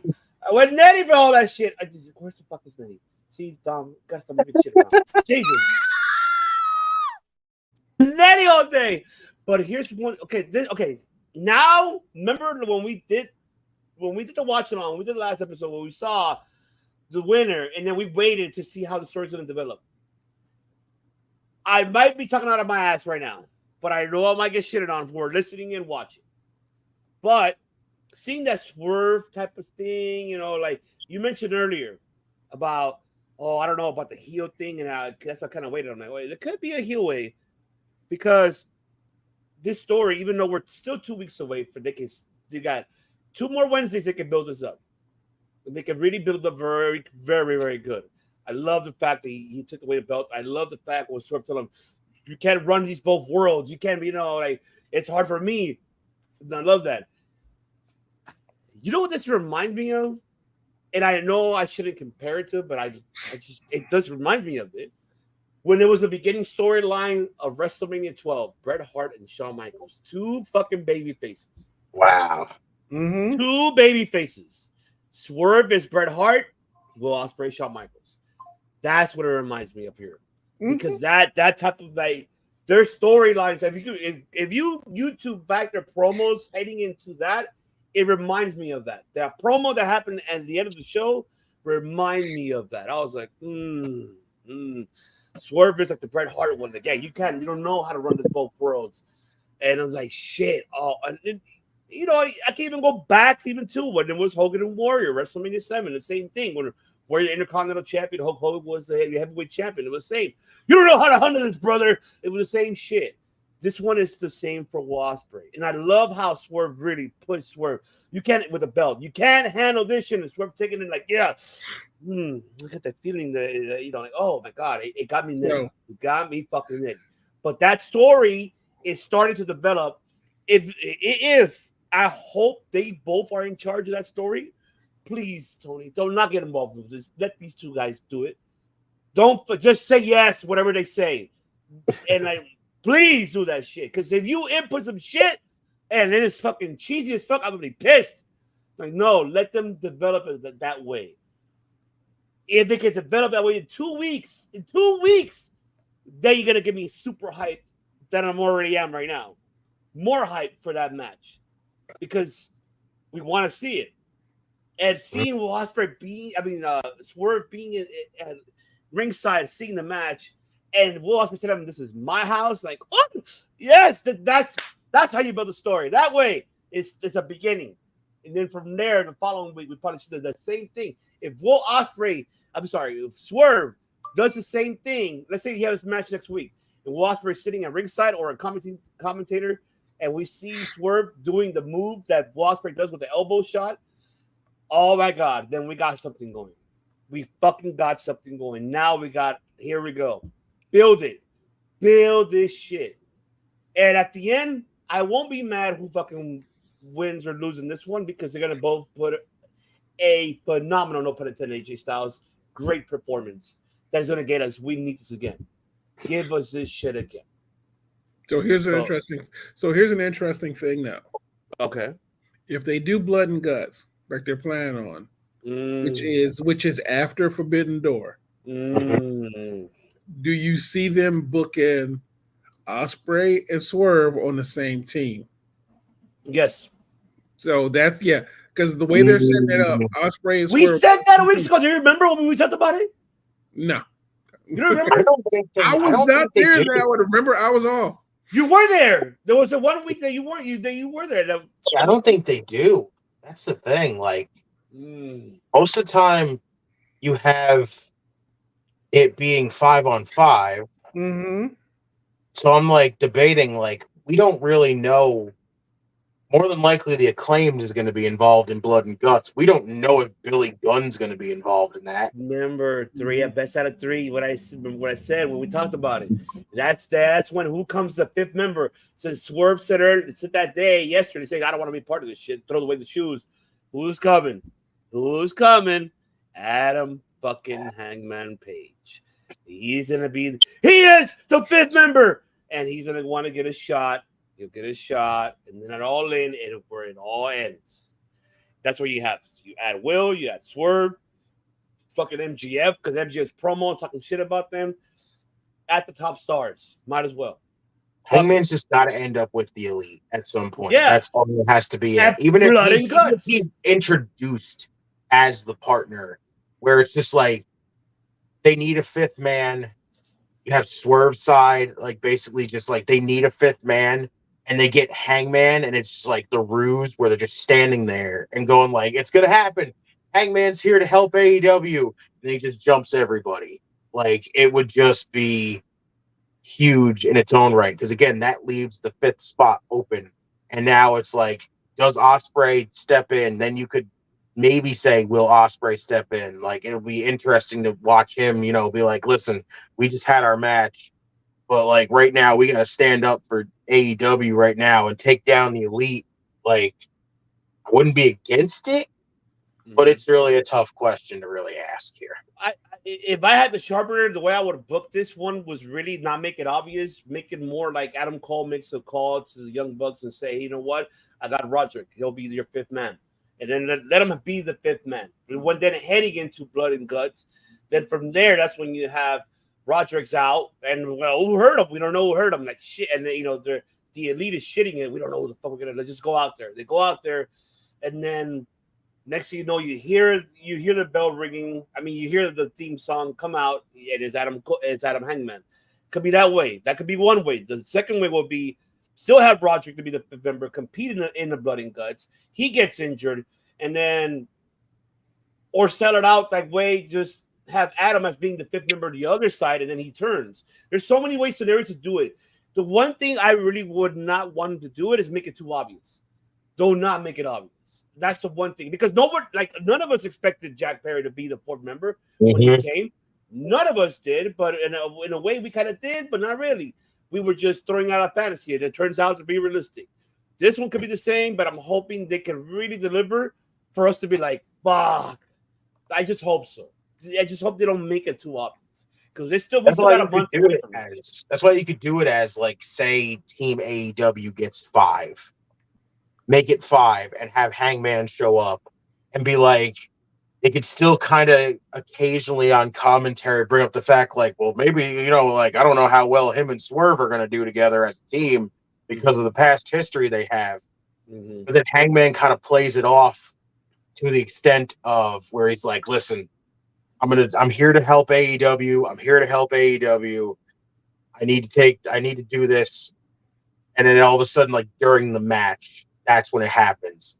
The 5 men, you wait, like, say that means you have to have the Elite have their last person enter last to keep it like some big surprise where it's like, well, who's it going to be? And then Hangman turns his back on everybody, helping the Elite win again. Like, it just feels weird because, again, like, it almost feels like Team AEW has to win this. Yeah. So what do you really do if they don't win? That's when it starts to get really interesting. That's where I want to be really, because I feel like Tony Khan could really be the one on camera say, I meant to call, guys. Don't worry. I got this guy. And it is Adam Hangman, supposedly. And then he turns his back on the Elite. Hangman could post a promo saying, well, screw you, Tony Khan. You never give him my title shot. You never everything. He could bitch about it all, everything. And then from there, then take it all out at Wembley and just fucking end it there. That promo the Wednesday after Blood and Guts of Hangman standing in there with the Elite is going to be something batshit crazy. I cannot wait. All right, let's get into it, because we got a lot to go here. We're almost there. So we got to have predictions, folks. Yes, it's going to be wonderful. Damn it, Matt Hardy, where are you? Because I need you here. Matt Hardy, where are you? Tell me it's going to be wonderful. So far, we got already 2, 4, 6, 8 matches announced. So this is the matches that we have. Let me remove this. We have Sami Callihan versus Jonathan Gresham. We have announced today on Impact, I Believe in Joe Hendry versus Frank Kazarian. That's what we're going to have. We're going to have Josh Alexander and Eric Young versus ABC, which I'm excited to see. Mike Santana and Steve Macklin versus the Rascals. That's going to be a banger matchup. Mustafa Ali defending the X Division Championship versus Trent Seven, which I'm actually excited to see that match. I'm really looking forward. We have Jordan Grace already open challenge for the Knockouts Championship.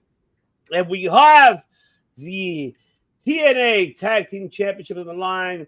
Eddie Edwards, Brian Myers defending against the Nemeth brothers, Brian and Nick Nemeth. Oh, I'm excited to see that. Are we going to see finally for the first time brothers becoming tag team champions? I'm looking forward to that. The main event, we have Broken One, yes. Challenging moves for the TNA World Heavyweight Championship. Matt Hardy, is that going to be wonderful? It is going to be wonderful. So I know you're excited, and I know that everything overall. So I'll break it down to you, gentlemen. I'll start with you, Pepsi Full. What are you excited for these 8 matches coming tomorrow? People that are audio listeners are listening later today, because it'll come out here 6 in the morning Eastern, 3 a.m. Pacific, and 5 a.m. Central. But yes, Pepsiville, break it. Oh shit, I put the wrong one. There you go. Jesus, hold on. See, this is what happens when you have too many layouts. Where the hell is it? Oh, there we go. Oh, God. You see? Yeah, alcohol's talking a little bit here, folks. But hey, but it's my day off tomorrow because I just needed a day off, for God's sakes. Now, I'll be on vacation soon, folks. But yes, here we go. Here we go. What do you got for us, brother? Tell us which matches are you looking forward to, that you're excited for against all odds. So I'm obviously excited for the Jordan Grace match. Just because she's, like I said, she has built a really good name for herself. Not that she didn't have one before, but like the momentum she had from doing the crossover, I think has raised her stock heavily. So I'm pretty excited to see who they're going to pick to put against her. I think it'll be someone from outside the company. It could be what's her face, but it'll be someone from outside the company, and I think it's going to be a big reveal, which I'm excited for. So Matt Hardy's going to just fucking spoil it for Justin. I know you want to say Tatum Paxton. I know you want to say it. I mean, it could very well be her. It could very well be her. But we don't know for sure until it shows up. Like I said, everything's on the bubble until it happens. I'm excited for Matt Hardy because let's face it, they're doing a compound match, a cinematic match, and honestly, no one does it better than him. No one does it better than him. Mustafa Ali is always good. I'm excited for the Nemec brothers, but I honestly don't see them winning, which is weird. And honestly, I think it's just because. Other than that, that's about it. I mean, the rest. I mean, it'll be against all odds is always a beautiful match. Joe Hendry, our boy, is wrestling. There is video footage of him training with Natty in the dungeon. So he's ready. So he's getting ready and he's serious. So I'm excited to see what he does. Because honestly, I don't want to say this is his biggest match, but this might be his biggest match. Like in his career at this point in time. So I'm pretty stoked about seeing what he does with it. And Kazarian is a hell of a person to start off with. Because I've always loved Frankie. So I'm pretty excited for him. I'm also pretty excited to see Frankie Kazarian in general. So I mean, Kazarian's just dope. Mm-hmm. I love Kazarian. Like, guy maybe like you could say he's getting up there in age, but the guy can still go. Yeah. Give him that easily. So yeah, I'm kind of with you, like how I feel about this. Like Moose and Matt Hardy, like if you're saying it's literally about to be a compound match, I'm intrigued by that. Mm-hmm. Like, because TNA, when they do cinematic stuff, it's always enjoyable. And I can just to see Moose doing that kind of stuff is going to be hysterical to watch. Definitely the Jordan Grace match, just to see who it's going to be right off the bat. Like, I don't see her dropping the title, but I'm just intrigued to see somebody who's not in the company show up there to challenge her after she literally just did the same, which would be awesome. The tag title match seems kind of interesting with Myers and Eddie versus the Nemeth brothers. Honestly, I actually think this is where Nick and Ryan win the tag titles, to be honest with you. Like, I think the system really doesn't need to really have to keep tag team titles. It's not like just because they drop tag titles, it weakens the entire faction right now. True. Like, so, and really, like, it kind of feels like the feud kind of calls for the Nemeth brothers to win the tag titles. So I could see them end up winning the tag titles here. Ollie and Trent Seven sounds really intriguing to me also, because I know, like, a lot of people say the X division is basically like the cruiserweight division. You just see the small guys, and Trent's not really a small guy, but like, guy's athletic as shit for his size. And hell yeah, him and Ali as a match really sounds great. But again, I don't see Ali dropping that title. Like, there's definitely something more to come for him before he drops the title. Truth be told, we should have got that match in WWE. So yes. Easily. I agree. Easily. That should have happened in WWE. I totally agree with that. And Macklin and Santana as a tag team, like, that is unexpected. That is very unexpected. it's kind of hard for me to see Macklin as a face. I'm so used to him being the Punisher heel. I know. I was getting so into the whole thing where he was like murdering Scott D'Amore and like being that just brutal freaking like vicious man he was. And I wanted that Macklin forever. And now we're just like he's babyface now. What the hell? So can we take a break with Macklin, who basically literally tried to kill Scott D'Amore? Literally. And everybody everybody was fine with it. And going back to AEW, we set Jack Perry on fire and he gets the pin. And everybody's like, that's unbelievable. Like, no, that's professional wrestling.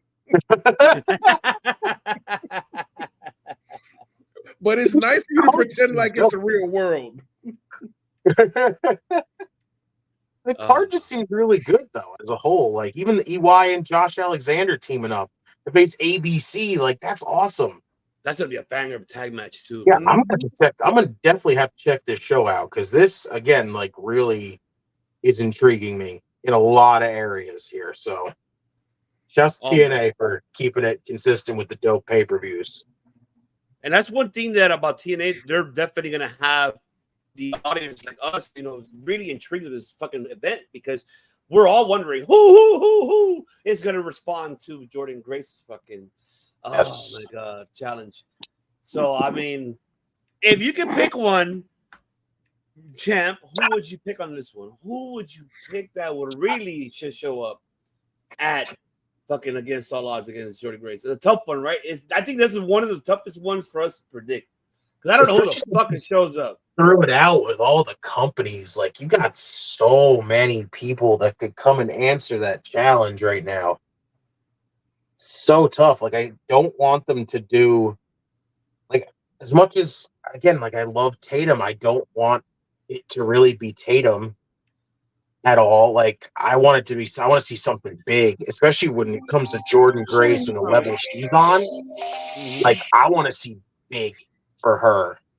And it's got to be some like big name challenger.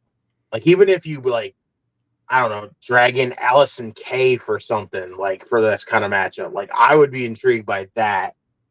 They've already had that. They already had that one. That's so tough. Then, like, how do you? It's so difficult to really pick a challenger because again, like we really fuck it. Give me Io Sky. Give me fucking Io Sky. I don't give a fuck. Give me Io. Good. No, but that's a good call. It could be someone from Japan. It could be someone from Japan.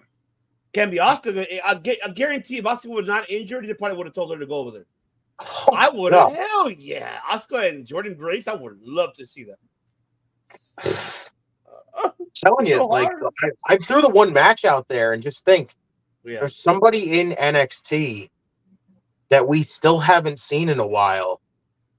And I'm telling you, would absolutely intrigue the ever-living shit out of me as a challenger. What if they, dug up Miko Satomura and threw her in there with Jordan Grace? Oh my God! Oh, I would fucking lose it if they do. Oh. God, you want to talk about freaking Nettie Mania over here? God, Miko and Jordan as a matchup, it steals the whole show. It literally steals the whole show. Like it's huge. I'm with you. It will. Mm-hmm. I hope they do it. WWE. I know you still have Mako Satomura there. Do it. Bring her over to TNA. Bring her over to TNA. Tell it. Come on. You got a legend in her right to go over there and challenge Jordan Grace. Come on. Make it happen. You know what? You just made me realize too, champ, about this. Satomura. One thing, Satomura is signed with WWE, right? But under her conditions, because remember she still has her training academy, and also she's kind of like I wouldn't say co-owner, but kind of like more affiliated with Shako Pro. She still works like for Shako Pro. I wouldn't be surprised if fucking Grosso will be like, have Satomura help me out. Maybe so, with his new promotion. And then, oh my God, I could just think about it. Maybe this could be, maybe it is Satomura. Oh, is Satomura answers like, oh, I'm gonna lose it. I'm gonna fucking lose it. I will go ape shit if she fucking wins. If she goes in there and challenges Jordan Grace, that'd be a banger. Fucking, I think that'll be the match of the night. I hope. I know that they probably won't make this a main event, but something tells me that they. I hope they do, because then from there you could tease what we talked about earlier about the relationship. I hope so, man. I don't know. I'm telling you, if I find this show, if I watch this show, and it ends up being Mako Satomura, the only tweet you'll get from me that night on Twitter is money well spent with that picture, and that is it. Yes, love it. I love it. I'm excited for the whole card. I'm actually excited for Sammy and Jordan and Jonathan Gresham. I want to see how they're going to develop that match. Scott Gresham with that, heel persona, like, I don't know, with the mask, like he's going like crazy in his mind. I love that persona he's having. Sammy's going to get into that, so I'm looking forward to that. That'll work out. And Mustafa Ali and Trent Seven, it should have happened in WWE. Now it's happening here in TNA. Tommy Dreamer, I commend you, sir. If you're listening and you're watching, I commend you, because that's a great match of the book. And Trent Seven is in great shape. He came back. He looks in great shape. I'm excited to see those two going at it. In that in-ring psychology they're both going to have. It's so stoked. Them as brothers, I really see them winning. I know you said no, Pepsi Phil, but hey, fuck. Nick Nemeth is becoming the belt collector. He is your AAA World Heavyweight Champion, Mega Champion. He is your IWGP Global Champion. And now you're going to have this man being a tag team with his brother for the first time. TNA could break that fucking record and just say, we got it. How long has it been we haven't seen brothers have a tag team champion? You guys tell me. How long has it been? When have we seen the actual related brothers to be a tag team champion? I think it was since the Usos, right? Yeah, I think so. That's the only one, right? The only one that we know. And I mean, you got the Von Erichs, but but that was probably before the Usos, right? But I mean, prior to that, we didn't even see Brett and Owen do it. They didn't do it, but there was only what? No, I meant the younger Von Erichs kids. Yeah. No, I know what you mean, brother. God, shouts to Ross and Marshall. Those guys are awesome. But honestly, no. Like this would be probably outside of WWE the biggest stage for basically brothers to win the tag team championship. Yeah, I mean, I know I'm gonna get shitted. I don't count the Young Bucks because it's like, nah, for what? I don't know. Fun fact: Nick Nemeth is not the global champion anymore. No, he lost it. Yeah, he did. He's still AAA. He's still AAA. Who did he lose the belt to? I forgot. David Finlay. David Finlay. He regained it back. Fucking. Yeah. So which I kind of went on my own little tirade that night when he dropped the title. I went, really? You took the title off of Finlay to put the title back on Finlay? Like I call that. I call that stupid Gato booking. Bro, that makes perfect sense. Because let's face it, they gave that belt to a foreigner who barely wrestled and only came to New Japan to wrestle once every few periods. Mm-hmm. And you ain't letting that man. You let that man run around the world with your belt, get your name out there, then bring that shit home. Did he lose it at the one? The one that happened here in California? Mm-hmm. Okay, I missed that one. I totally forgot. So basically, it's just like they were like, "Here, take our belt, go on a world tour, but you bringing it back because you just renting it." That's so bad, Gato. What the hell, man? Yeah, you see, Gato. This is Tanahashi. You better do something about that shit. Instead of you being silent and being like in the fucking post media, like Tony, yes. No, say something. Shit. I'm like, fuck. Oh, it was on Don Taco night too. Okay. Oh, so it was before the last one. Okay. Oh, so it was before that. Okay. Now Temple, I hear you, Temple. Ricochet was Selena de la Renta, MLW. Why not? Maybe that could be a great discussion to have there.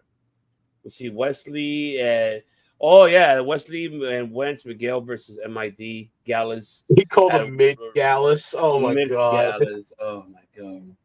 Listen. After that tag match we saw, that 6-man tag we saw on NXT, you want to give me any kind of thing that involves Wesley teaming with somebody to face Gallus again, sign me the fuck up. Yeah. So, all right. So now the last thing, the topic of the night, folks, the prediction. Yeah. Wonderful. Yes. Wonderful. Right. It is wonderful, Matt. Isn't that right, Leo? I love it. I know you love it. I know you love it. What? Don't start, Austin. What? Please don't. Just wait to fuck up. What? Let's go. Here, damn it. Let's go. Even Phil got me. He has no patience with you, Austin.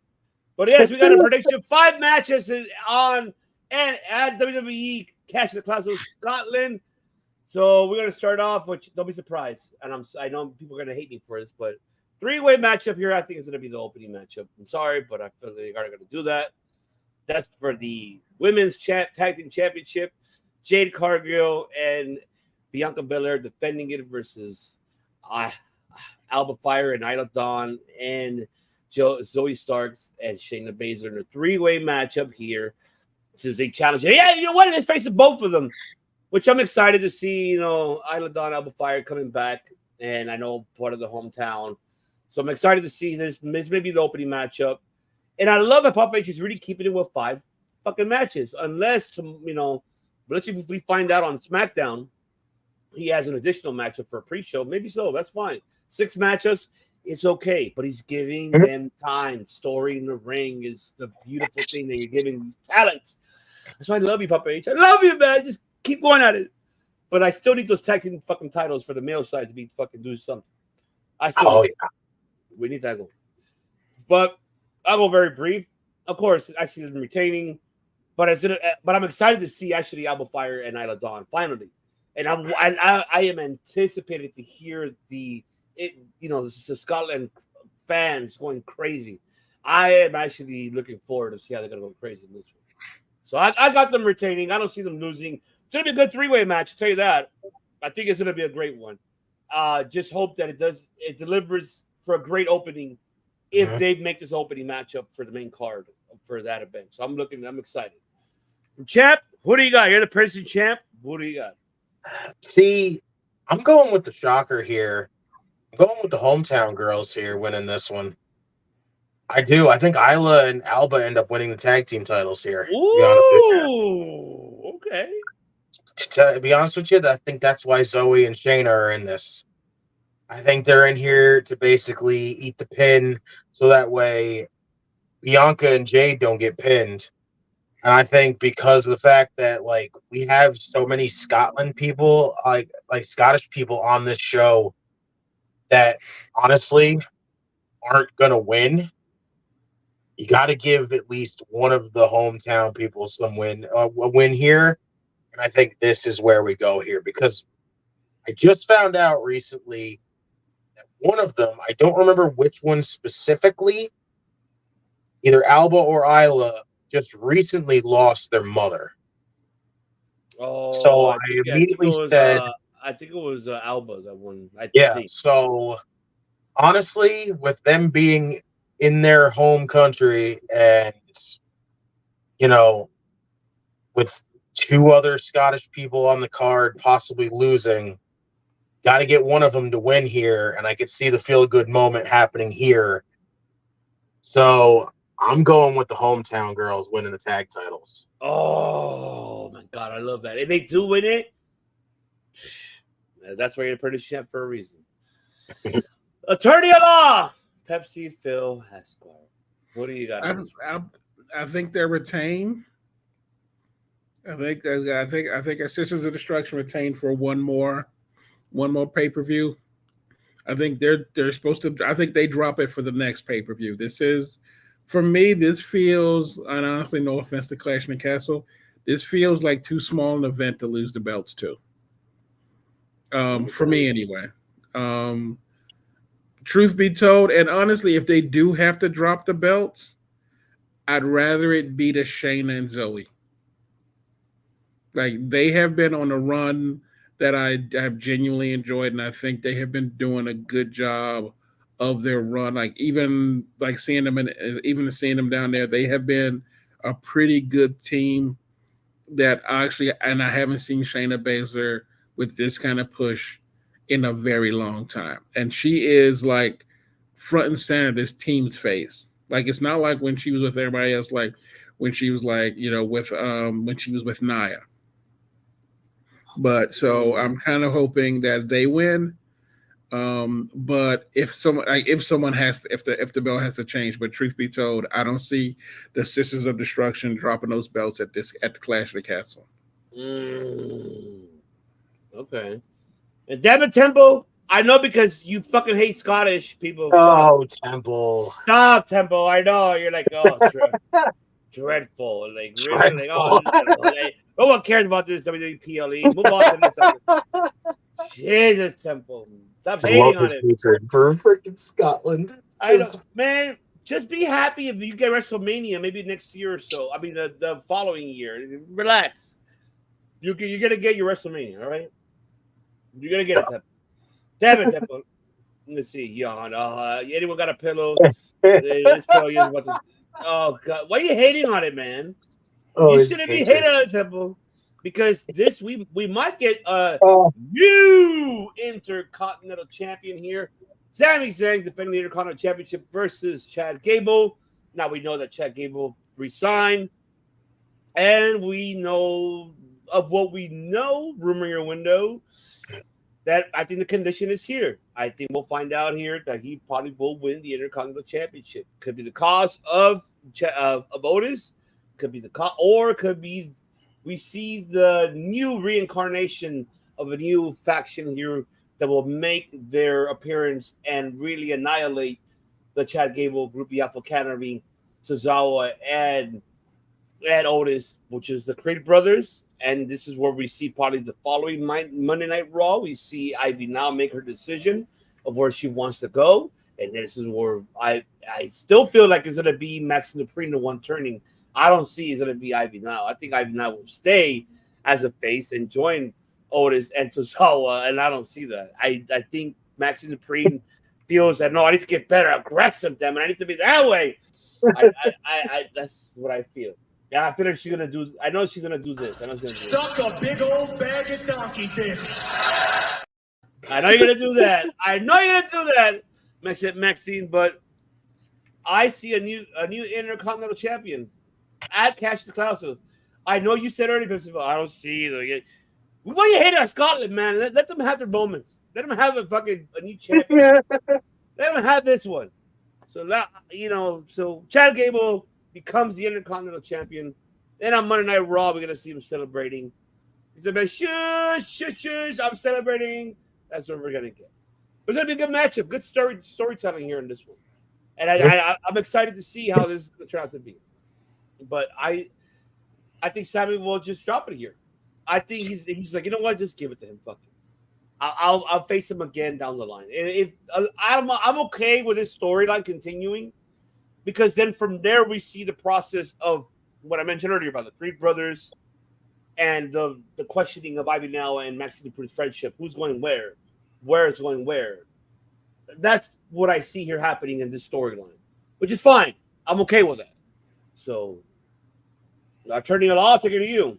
Do we got a new Intercontinental Champion, or do we got still Intercontinental? Honestly, Chad's on this push that has been phenomenal. Excuse me, AJ.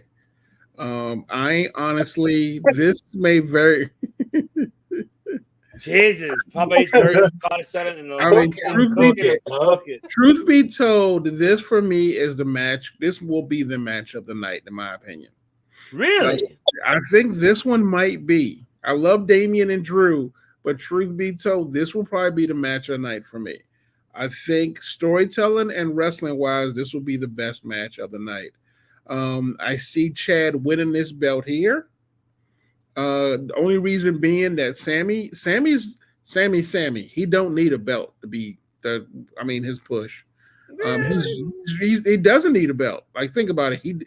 Right now, him chasing Chad, which would you enjoy more? Seeing him chase Chad for the belt or seeing Chad chase him for the belt?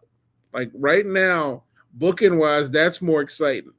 And Chad being the great heel that he is right now, honestly, the "you suck" chance right there literally has me thinking, like, I want to see Sammy and Chad the same way I want to see the way I wanted to see Edge versus Kurt Angle. Not even gonna lie to you.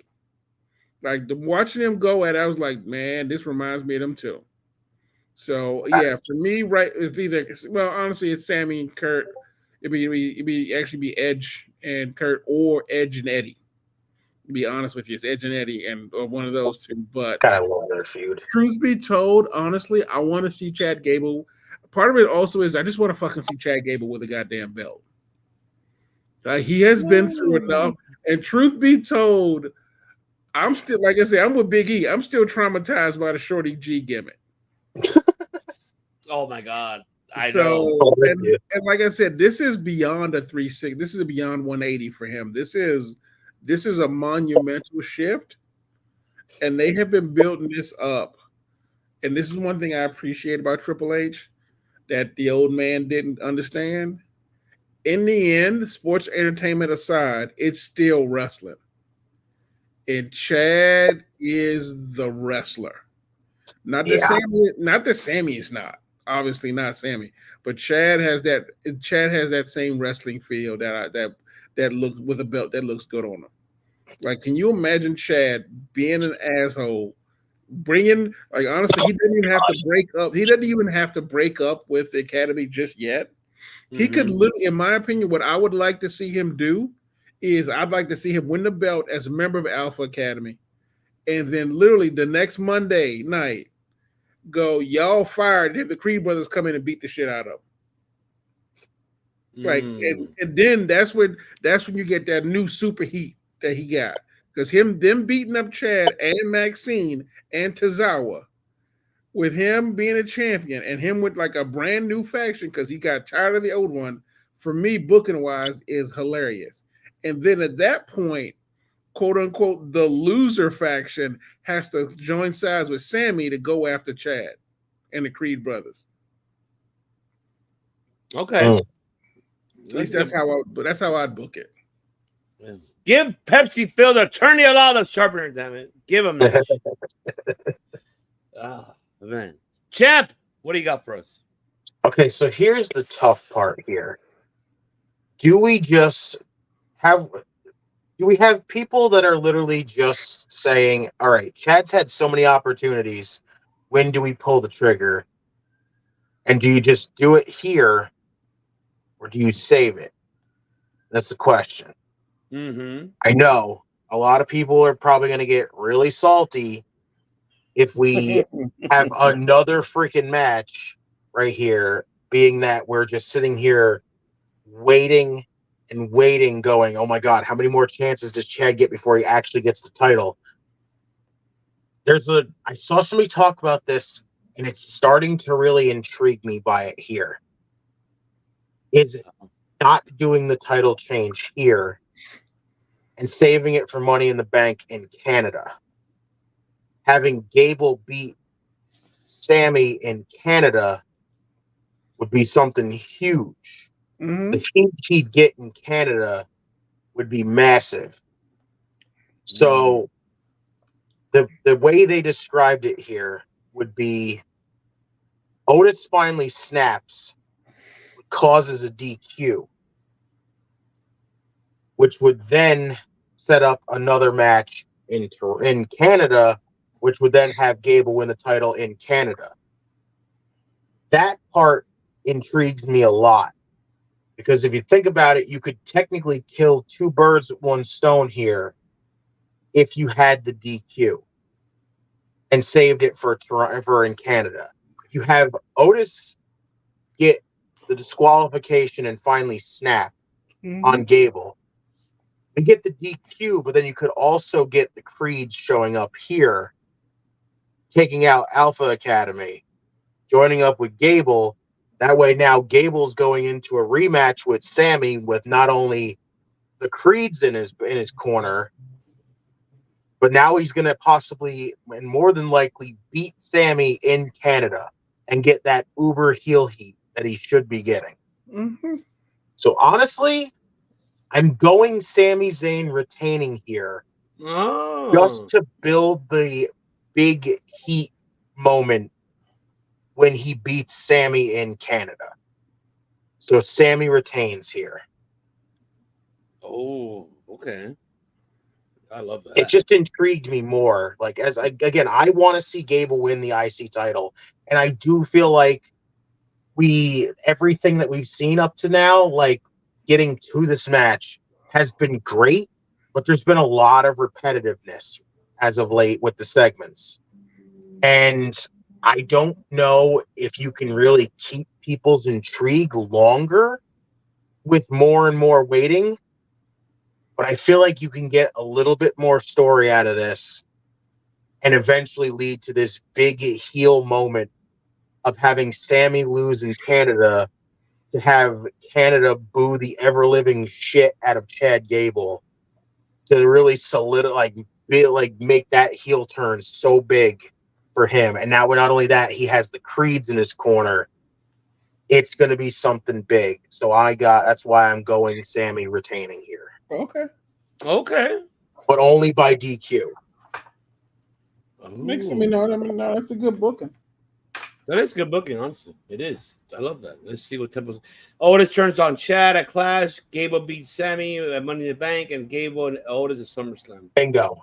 Right there. I mean, honestly, it's possible that Otis doesn't turn on him and he turns on Sammy, Just think, super baby face Otis going in there to face Gable, would be wild. True.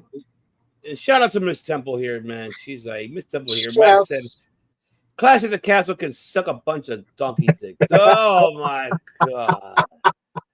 Jesus, you hated that much, too? I guess. You guys are not really into Scottish people. I know. I get it. I can see. All right. And we got the SmackDown Women's Championship. We got Bayley defending the SmackDown Women's Championship versus Piper Niven, her hometown. Champ, what do you got on this one? And do we see an involvement from Nia Jax showing up out of nowhere and getting involved in this one? I feel like this is the easy one here. Bayley retains. I like that they've kind of made Piper look like the dominant threat that we know she can be, building up to this. But we all know at this point she's not winning this match. Why would she win this match? The whole thing lately has been Bayley and Nia. At this point, you're basically going to give us that match. I wouldn't mind Piper versus Nia as a match. Mm-hmm. But I would want to see more building up of Piper. I want to see her get back to that and stay in that dominant fashion that we know she can be, instead of just, oh no, now she's just hanging out with Chelsea Green again, and we're just going to see the same old Piper that we've been seeing, wondering where the hell the dominant freaking Piper Niven's been the entire time. Listen, I'm glad they built her up a little bit. But at this point, you're not taking the title off of Bayley right now. So Bayley retains. I'm with you the same. I am so with you. Hey, Codisburg 678, what's going on? Appreciate you for tuning in on Twitch, of course.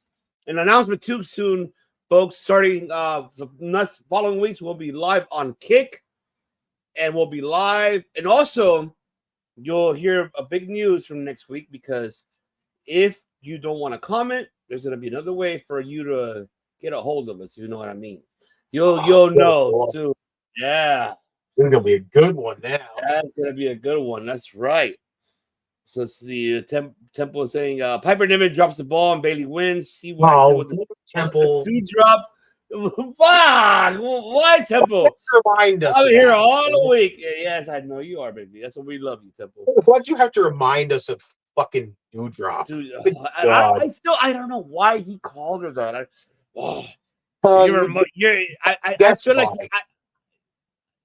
well, you tell me, but one thing I would say. I don't need to say it, because I would feel like I'm offending somebody right now if I say it. Because right now, why they called her that. And it's fucking stupid. I know. That was going to say that because, I went over here and I took you fucking asshole. I just feel like, why? Oh, God. I love Piper Niven. I just want to see her go. I just want to see her wreck house. Oh, yes. I know. You guys got something to kick it off in the morning tomorrow, which is later on today for audio listeners. For video listeners here on watching us on YouTube. Of course, tomorrow morning will be happening a kickoff show. And, of course, remember, they're going to have SmackDown at Scotland. So that'll be pre-recorded. And then here in North America, we'll have it on the time we're going to have it usually. Which means if you don't want any spoilers, stay offline. Exactly. I'm going to stay offline because I don't Same. over here. We don't do spoilers here. We don't like to do that. I don't like to do that either. I don't. Pepsi Phil gets one to go take a drop himself. So. So he'll be back with us shortly. We got the I Quit match. We got Cody Rhodes. Okay, there you go. Now you're back. All right. Give your prediction on this one before we move on. I'm going Piper, same reason Justin said.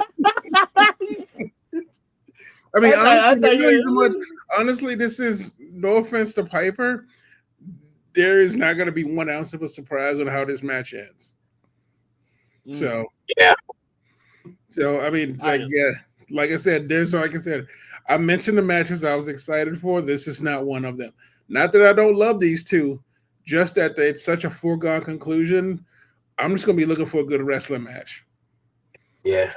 Yeah.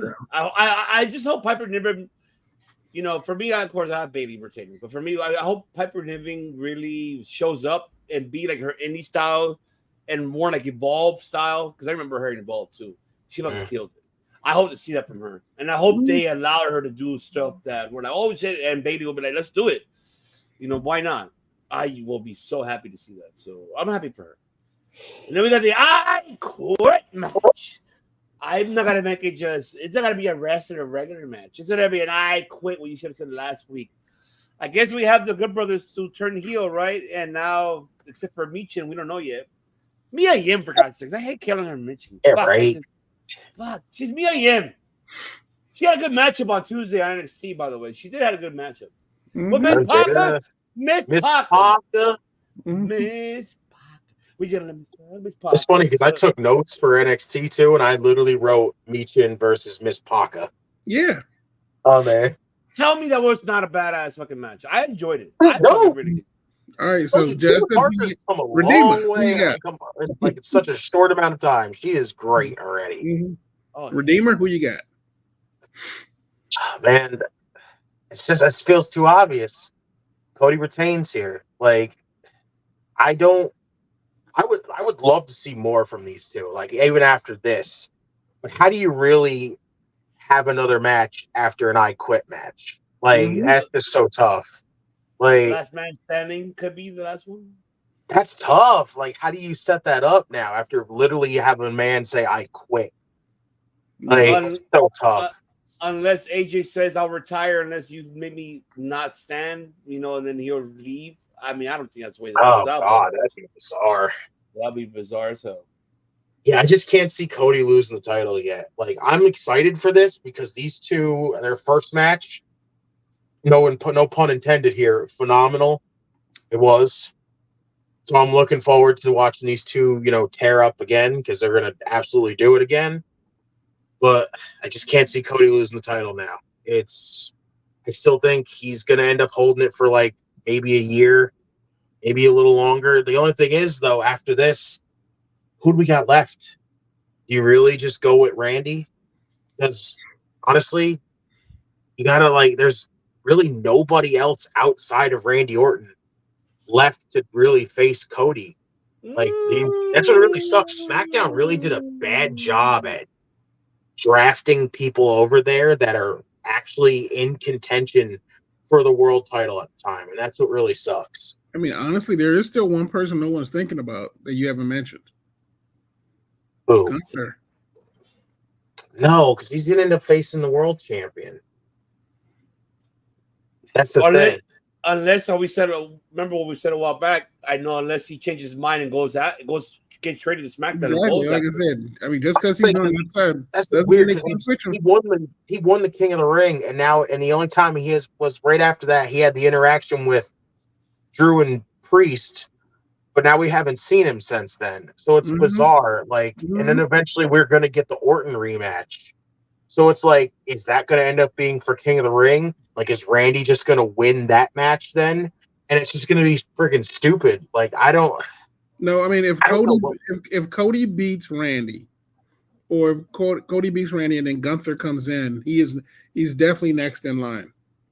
Because truth be told, as much as I'm enjoying the Drew Damian one,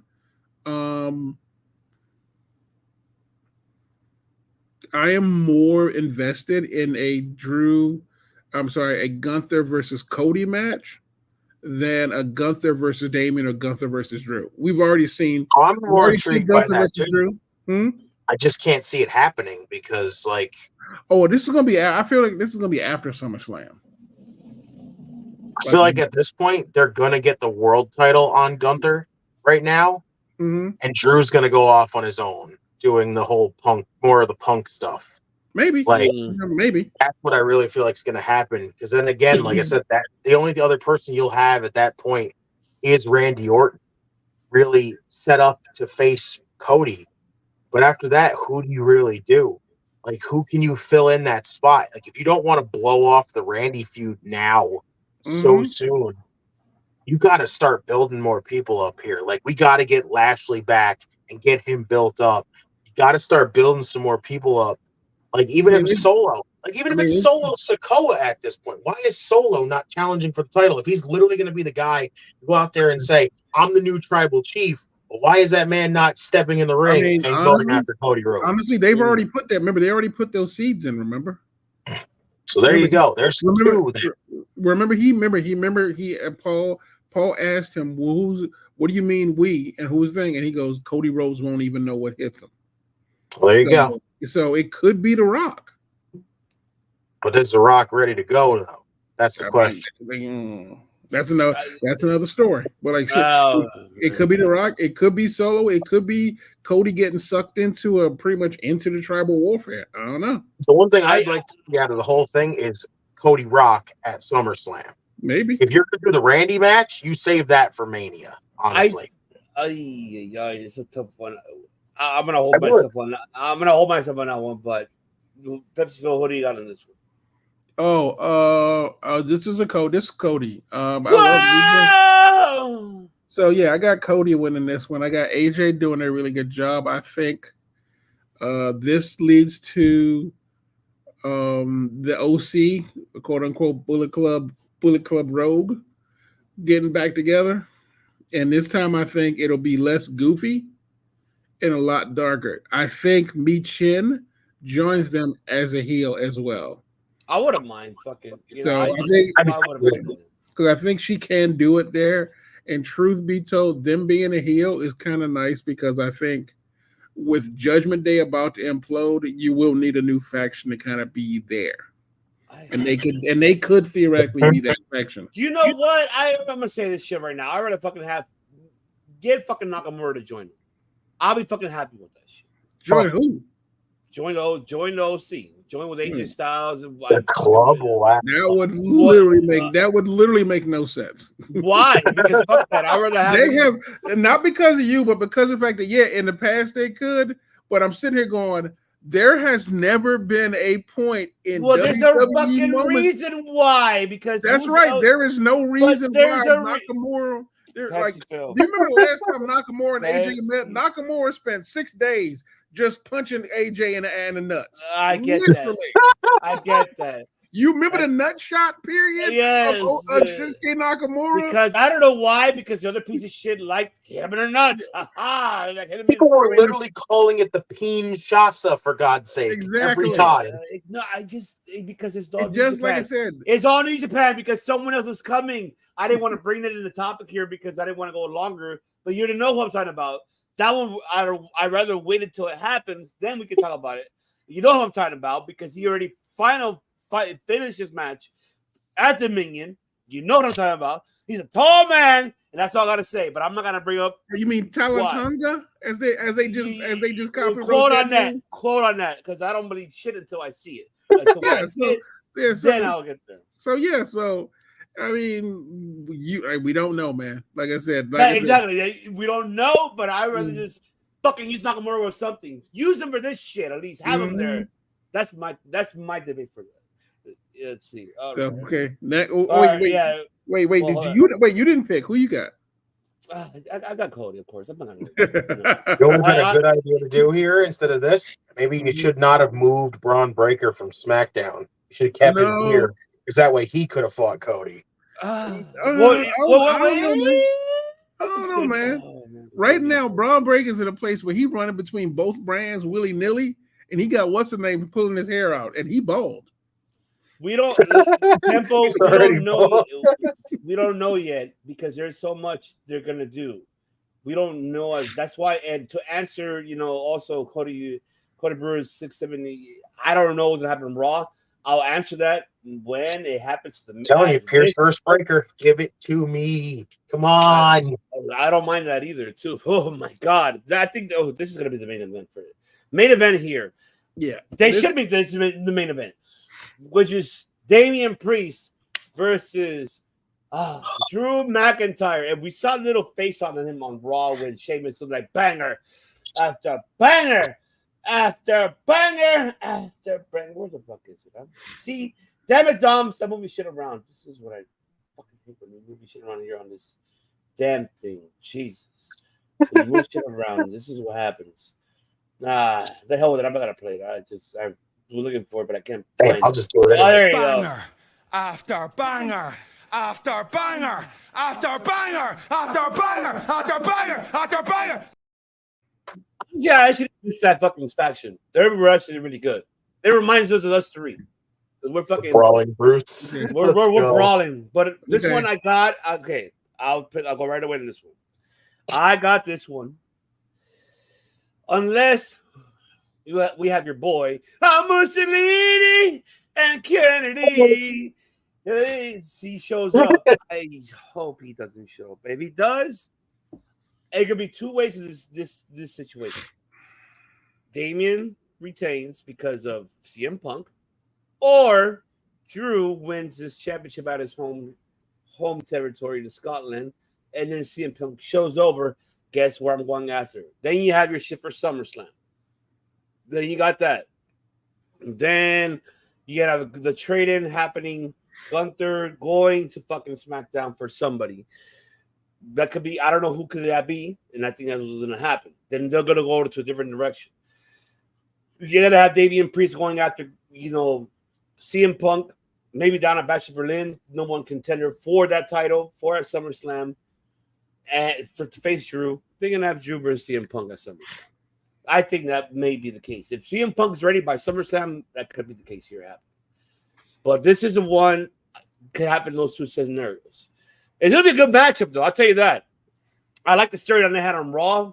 I liked how they've been teasing it. I love how Damian really put it to the table and everything. I'm enjoying Damian Priest's run as a world champion. I don't give a fuck what anybody says. I am enjoying it. It sucks it might end here. But I like it more to be a chaser for Drew than more to going to being the world champion. I'd rather have CM Punk ruin this shit for his ass because then it builds up for people to be like, oh, they tune in and see CM Punk and Drew McIntyre. I'd rather see that for no belt. Let fucking Punk and Drew going at it. Trilogy fucking storyline. Let me have that. I don't want Drew to win the belt. It sucks to say that, but I need Damian to have his run, man. He deserves it. First Puerto Rican guy to have fucking a world championship since Pedro Morales. Why killed it a short time and not even less than a year? Okay. No, that's just me. Okay. Go ahead, Pepsi Phil. Go ahead, Pepsi Phil. The belt's not getting dropped at Clash of the Castle. Again, it goes back to my Clash of the Castle is a middle of the road pay-per-view. It's like I said, it's being done on Saturday. It's better if he loses. I feel like he should lose the belt at Money in the Bank. I feel like it needs to be part of the fact that if he loses it, it's because he got screwed over by not just CM Punk or whatever, or it should be because the Judgment Day fucked him over. They came close to doing something like that at WrestleMania 2 years ago. So I feel like him at Money in the Bank, losing it there makes a lot more sense. And truth be told, You could arguably say maybe let Drew win the championship at his hometown. It'd be kind of poetic. But truth be told, Drew had his moment. He had his WrestleMania moment. But not in front of a crowd, though. No. He had a second one, remember? He had Bobby Lashley, right? He's talking about that one? Remember, he also had 5 minutes as a world champion and then lost. So he did get his crowd. So keep in mind also that Drew's huge. Right now, his feud with Punk does not need to have a title. Yeah, exactly. Like people say, it does not need a title. It's got enough heat on that and that run right there that if they do what you said and CM Punk costs him a shot at that belt, that is your next match at Money in the Bank. Drew versus CM Punk. Hopefully, like we said, CM Punk's ready to go by Money in the Bank. Hopefully so. That right there from a booking standpoint, that would feel logical to me. I don't know what they're thinking, but that is what I would. That in my heart, that's what I want to see.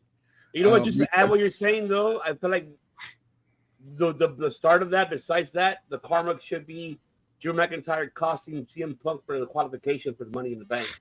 Maybe. Yeah. I mean, it could be payback. Yeah. I mean, it could be tit for tat, honestly. Like where CM Punk's like, you know what? We need to settle this right now. I mean, at this point in time, by the time Money in the Bank's over and Drew and CM Punk's beef is squashed, Seth should be back. Oh yeah, you're right about that.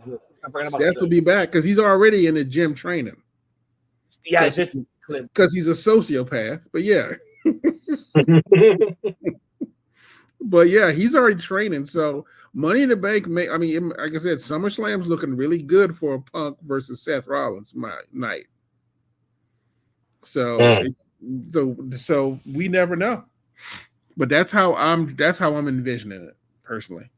That's a question. That's a tough one. You know what? I have to get more deeper into that. Yeah. Chap, not for us, brother. Yeah, I don't see the title getting taken off of Priest. I feel like after they did what they did on Raw, by having Judgment Day be barred from ringside, that basically tells you right there that CM Punk is going to be the one to screw over Drew McIntyre. Mm-hmm. Just because Judgment Day isn't there doesn't mean they said that CM Punk can't show up. This is all your opportunity to have Punk show up, screw over Drew McIntyre, and just continue that whole feud right there. And honestly, like everyone's been saying, Punk and McIntyre doesn't need the championship. I've been saying it. I think the world title is going to end up on Gunther, and this is what we're doing. Priest is going to hold that title until he drops it to Gunther, and that is it at this point.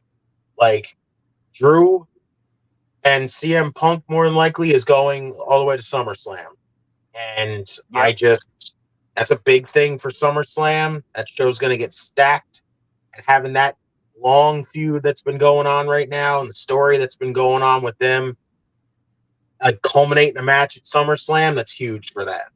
Mm-hmm. But really, the world title doesn't need to be involved in that whole situation, because immediately if they put the world title in that situation, Punk's winning the world title. The minute that match happens, that we have Drew and Punk for the first time ever, Punk's winning the world title. There's no ifs, ands, buts, or maybes. That's all I can see happening at this point. So basically, you keep the world title out of that feud. You let that feud play out the way it should, and you have the world title eventually end up on Gunther, and that keeps Priest keeping that whole title involved with that story, with what they're doing with Judgment Day and Liv Morgan and everything like that. Honestly, I don't see it going any other way. Priest retains here. Yeah. And even what Temple was saying too, like he's saying triple threat match between Rollins, Punk, Drew McIntyre, SummerSlam, Priest and Balor for the world title at SummerSlam, unless Finn Balor wins the Money in the Bank, which we don't know that. So that's something that Papa H could do a lot of freaking different stories in this one. He needs to book it very well, especially the way how he's doing it right now with the whole Liv Morgan situation involved. And remember, Finn Balor took the card, folks. If you guys didn't see that, he went sneaky, very sneaky. Finn Balor, one lucky prince right there. Yeah, you're cheating on your Latino wife. What's wrong with you, man? Those sounds that Ricochet was making on Monday, that's what Liv Morgan was making. Just saying. Oh man, I'm excited for this one. I'm excited for both cards for Against All Odds and Clash of Castle. So I'm really excited. And of course, what I'm excited actually. Nope, we're not gonna give spoilers. We're not gonna be like, oh my god, let's talk about it. No, just giving you guys what's happening tonight on Rampage for the audio listeners. You have Jay Lethal versus Pac, Tony Storm versus Alex Windsor. You have Rocket Romero versus Shota Umino, which rumor your window I heard. I don't know. Let's go. I heard that was really a fucking banger matchup. So I actually looking forward to seeing it. I didn't even see who win or read who win because I don't want to know. Like I told you, here we don't do fucking spoilers of none of that shit. No, I don't like to do that. No. You have Saturn Singh in action. You have Gates of Agony in action on Friday. Rampage Collision. You have the 8-man tag team match. You have Beast. It's not really BCC here. It's really what the fuck is it here? It's a combat club. And I don't forget who was the last one. The last one, it is, BCC actually. Yeah, it's all for BCC. TMDK, Leo Rush and Rocket Romero. Another rematch between Thunder Rosa and Deonna Purrazzo. You had the trios matchup, the Bang Bang Bang versus the House of Black, which I'm looking forward to seeing how that's going to turn out to be. House of Black. Let's go. Father's Day special. Because I forgot about that asshole. He's gonna give me he's gonna be doing. How's everybody's father feeling today? He's gonna do that. Oh man, Lee Moriarty. Start that off with that. I'm gonna be disappointed. I hope they do. And Leo Moriarty versus Dante Martin happening on Collision Saturday as well, folks. But I don't know. I want to hear you guys both. Are you guys actually intrigued to seeing these two, matchups happening on Friday? Which I'm surprised they're competing with fucking, TNA, but obviously that's always going to happen. Collision's going to happen right after Cash to Cash because it's going to happen here in our time until, Eastern time's not. It's going to be way after. So, but Champ, I'll take it to you. Are you excited to see both of these two cards happening, on Rampage and Collision? Which one the one that you're intrigued to see? I mean, I'm happy to see Shooter on TV. That's awesome for me. Like, I love Shota Umino. But really, Collision is the one thing that's really drawn me in there. Like, that whole card right there is really intriguing because I love Lee Moriarty and Dante Martin. That should be awesome. I can't wait to see what Christian's going to have cooking up in his brain for some Father's Day stuff. I know. House of Black. God, please let House of Black beat Bang Bang Gang. That's all I can say. That's going to be a fucking... Thunder and Deonna sounds dope. No DQ. Should be awesome. And that 8-man tag match. First off, to see TMDK on TV, awesome. Love those guys. Yeah, Love baby. those guys. Leo Rush consistently back on TV right now. Awesome shit. And Rocky, I love Rocky. He's awesome. So that 8-man tag match should freaking slap. So Collision, you got me peaked. Big time. Oh, yeah. Attorney at Law, what do you got for us? What do you think about these two cards happening? So this will probably be one of the better Rampage and Collision cards we've seen in a long time because this feels relevant to the upcoming one, relevant to Dynamite, and also relevant to Forbidden Door for me. So from a storytelling perspective, this is pretty much what I want to see. There are some like outlier matches that are pretty good. It's always good to see Brian Cage back in it. The BCC versus not BCC, the Bang Bang Gang, BBG. See them versus a House of Black is nice. Booking wise, it would make sense to have them lose the belts.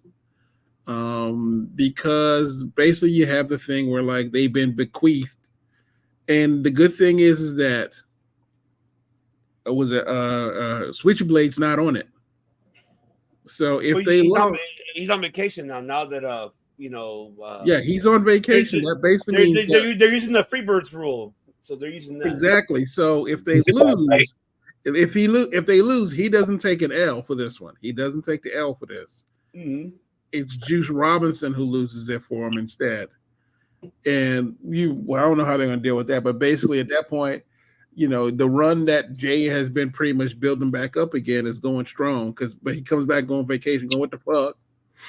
But now they use the Freebird rule, so if they lose, it's just the Guns and Juice who just got back a couple of weeks ago.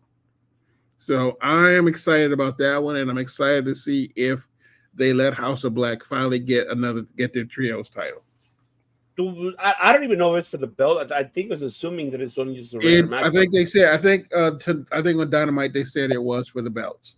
Okay, so now I'll go House of Black. Let's fucking go.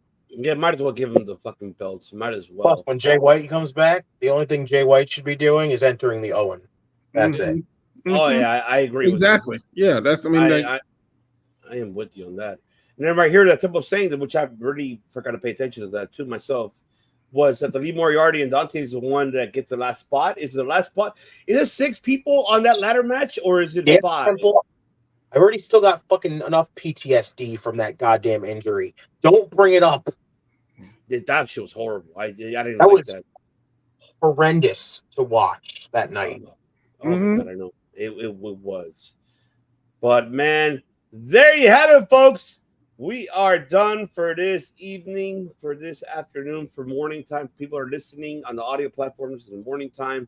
You're listening to this at 3 a.m. Pacific Standard Time, 5 a.m. Central, 6 a.m.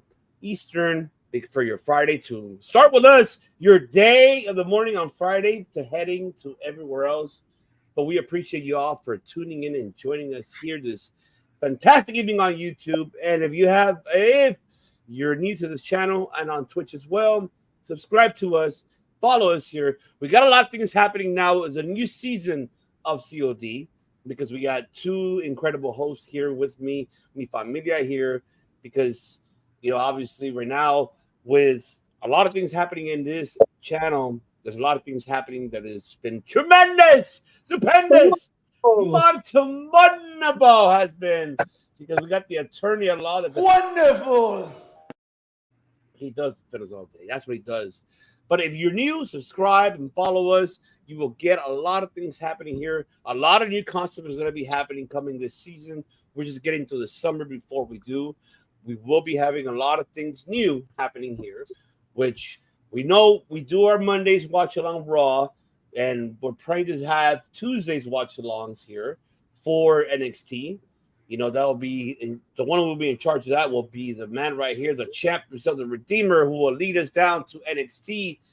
And Saturday, we're not gonna have a watch along for the Clash of the Castle, but hopefully, depending on our schedule on Saturday, because it's Father's Day weekend for everybody who are listening and watching. Happy Father's Day! My father's upstairs. Rest in peace. Love you, Dad.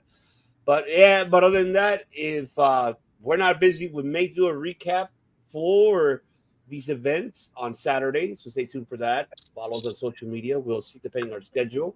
If not, maybe next week we'll do it. But until then, folks, I like to say, give the likes, the follows, the subscriptions, the notification bells a 5-star frog splash. That's right. That is right, because it's time, folks. Autobots, transform and roll out. We are transforming out of here because, man, it's midnight Eastern or 11 Central and it is 9 Pacific. We're tired as hell. We had a long day. I got to go to a wedding. I got to get ready for that early in the morning. Damn it. Why are you getting married at a farm, Chris? Getting married at a farm with animals, and I have to go to the suit making sure I get. Just called out the director for getting married on a farm. He's vegan and they love animals. I know. I was like, oh God, let's see how that goes. This is gonna be wonderful. But Pepsi Attorney at Law, once again, folks, this has been introduced to you, and this has been brought to you by Pepsi Phil Hathaway Esquire, the man who fights for you 24/7. Member consultation fee is $3.99, $3.90 for you get his consultation. If you're stuck taking a shit, or you're taking a long ass piss, or if anything at all, hey, I can't get my predictions right, or I am fucking tired of Joe Henry because like how Temple have been calling 1-900 Mussolini. Call that number 1-900 Mussolini. because this guy will fight for you. And also make sure you have a can of Pepsi, or he'll give you a 12-pack can of Pepsi. But Justin will give you the rest. Make sure you call 1-900-Mussolini, folks. That's right. $3.99 consultation fee and a free can of Pepsi. Pepsi Phil and Pepsi are not responsible if you receive a can of Pepsi that you are not a fan of. Also, Circle of Debate and Top Rope Wrestling Talk are responsible for this ad. Great debate as always. Enjoy Clash. Me watching soccer. Come on and take care of us. Temple, we love you too, man. Great debates always, lads. Enjoy. I'll be watching soccer. Come on in and take care of a great. You too, scumbag. Have a great night. We appreciate you, sir. Pepsi Phil, tell people where they can find you, where they can look for you, and also besides you being a host here for this channel, tell them where else they can find you. Yeah, just swing by Instagram, look at my profile, PhilipJP24601. Hit my link tree up. You can get all my other writings, artwork, and a bunch of other like stuff online about me talking about foolishness, just like here. See y'all soon. That's right, and also because he has a pretty soon we'll have a cooking channel for this man because this guy can cook. I see his food. Hey, I'm like, wait a minute. Go to his Facebook and see all the shit he put. I'm like, damn, I want to eat some of that shit. Direct me to this channel. I mean, I know how to cook too, but damn, this man knows how to cook. I'm like, shit. It's just practice. Let's do it. Gordon Ramsay coming for your ass. Anytime that bastard one gets some. Like John Cena said, want some? Come get some. Oh God, no. And then Brian Cook saying, great stream, great night, to happy 200. Yes, Chef. Chef, we love you, Chef. Thank you so much. But Redeemer, the champ, tell them where they can find the Redeemer, and it's coming soon here on video, but audio on their platforms. Coming soon. We hear video, but he'll tell you more story. I'm not gonna tell you. You got to hear him out. Let people know. Again, thank you both always. Can't thank you both enough for always having me on here. This is your show. What are you talking about? You're a host here now, so this is your show. I appreciate you guys so much. You don't even know every single time. If y'all want to find me, Facebook at JustinTime211, Twitter at JustinTime211. Follow my co-host, my brother at JeremyInTime721. In Time Wrestling Podcast. Find the show. Give it a listen. It is coming back, and I will tell you that every single time. Till then, find me here on Circle of Debate. Find me going everywhere because the Redemption Tour is going strong, and we are going to keep it going strong right now because your boy got to redeem himself big time, and I think I've been doing a hell of a job doing it. The tour's going strong. Keep your eyes peeled because the Redeemer Express, I should say, is coming to your town and coming to your podcast. Just always send me the invite whenever you want me to. You need a substitution? Hey, coach, blow the whistle. Call me in. I'm there every single time. That is right. And also, Temple saying here, I'm the head chef. That's what I do outside of the IWC world. I can cook too. He's not we got to get Temple on the channel then. Oh man, yeah, we do. Yeah, but do you see? He's a bad man. Temple and Pepsi Phil doing a chopped version video every week would be dope. I actually wouldn't mind seeing that. I want to see Pepsi random ingredients and they just got to whip up something special out of it. I'm all for it. I actually want to. You know what? I want to see Pepsi Phil cook a shepherd's pie just to piss off Temple. Hey yo. Hey yo. I want to see that shit. I want to see Pepsi Phil cooking a fucking shepherd's pie to piss off Temple. It's like, I am not Irish or anything. Oh my god. That's a real one. That's gonna be he's gonna be like, what kind of shit is that? That's how it's gonna be. Yes. That's right. But you gotta believe in Pepsi. I believe in Joe Hendry. You gotta believe in Pepsi Phil. All I'm saying is that I believe in Joe Hendry and my credit score went up 30 points. There you go.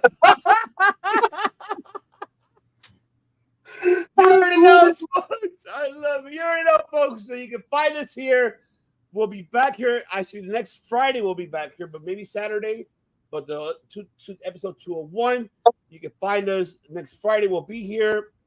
And new things are coming. We'll be on Kick, stream live. And also, if you can't put your type in words in the chat, we will announce where you can call on while we're live to give us your thoughts.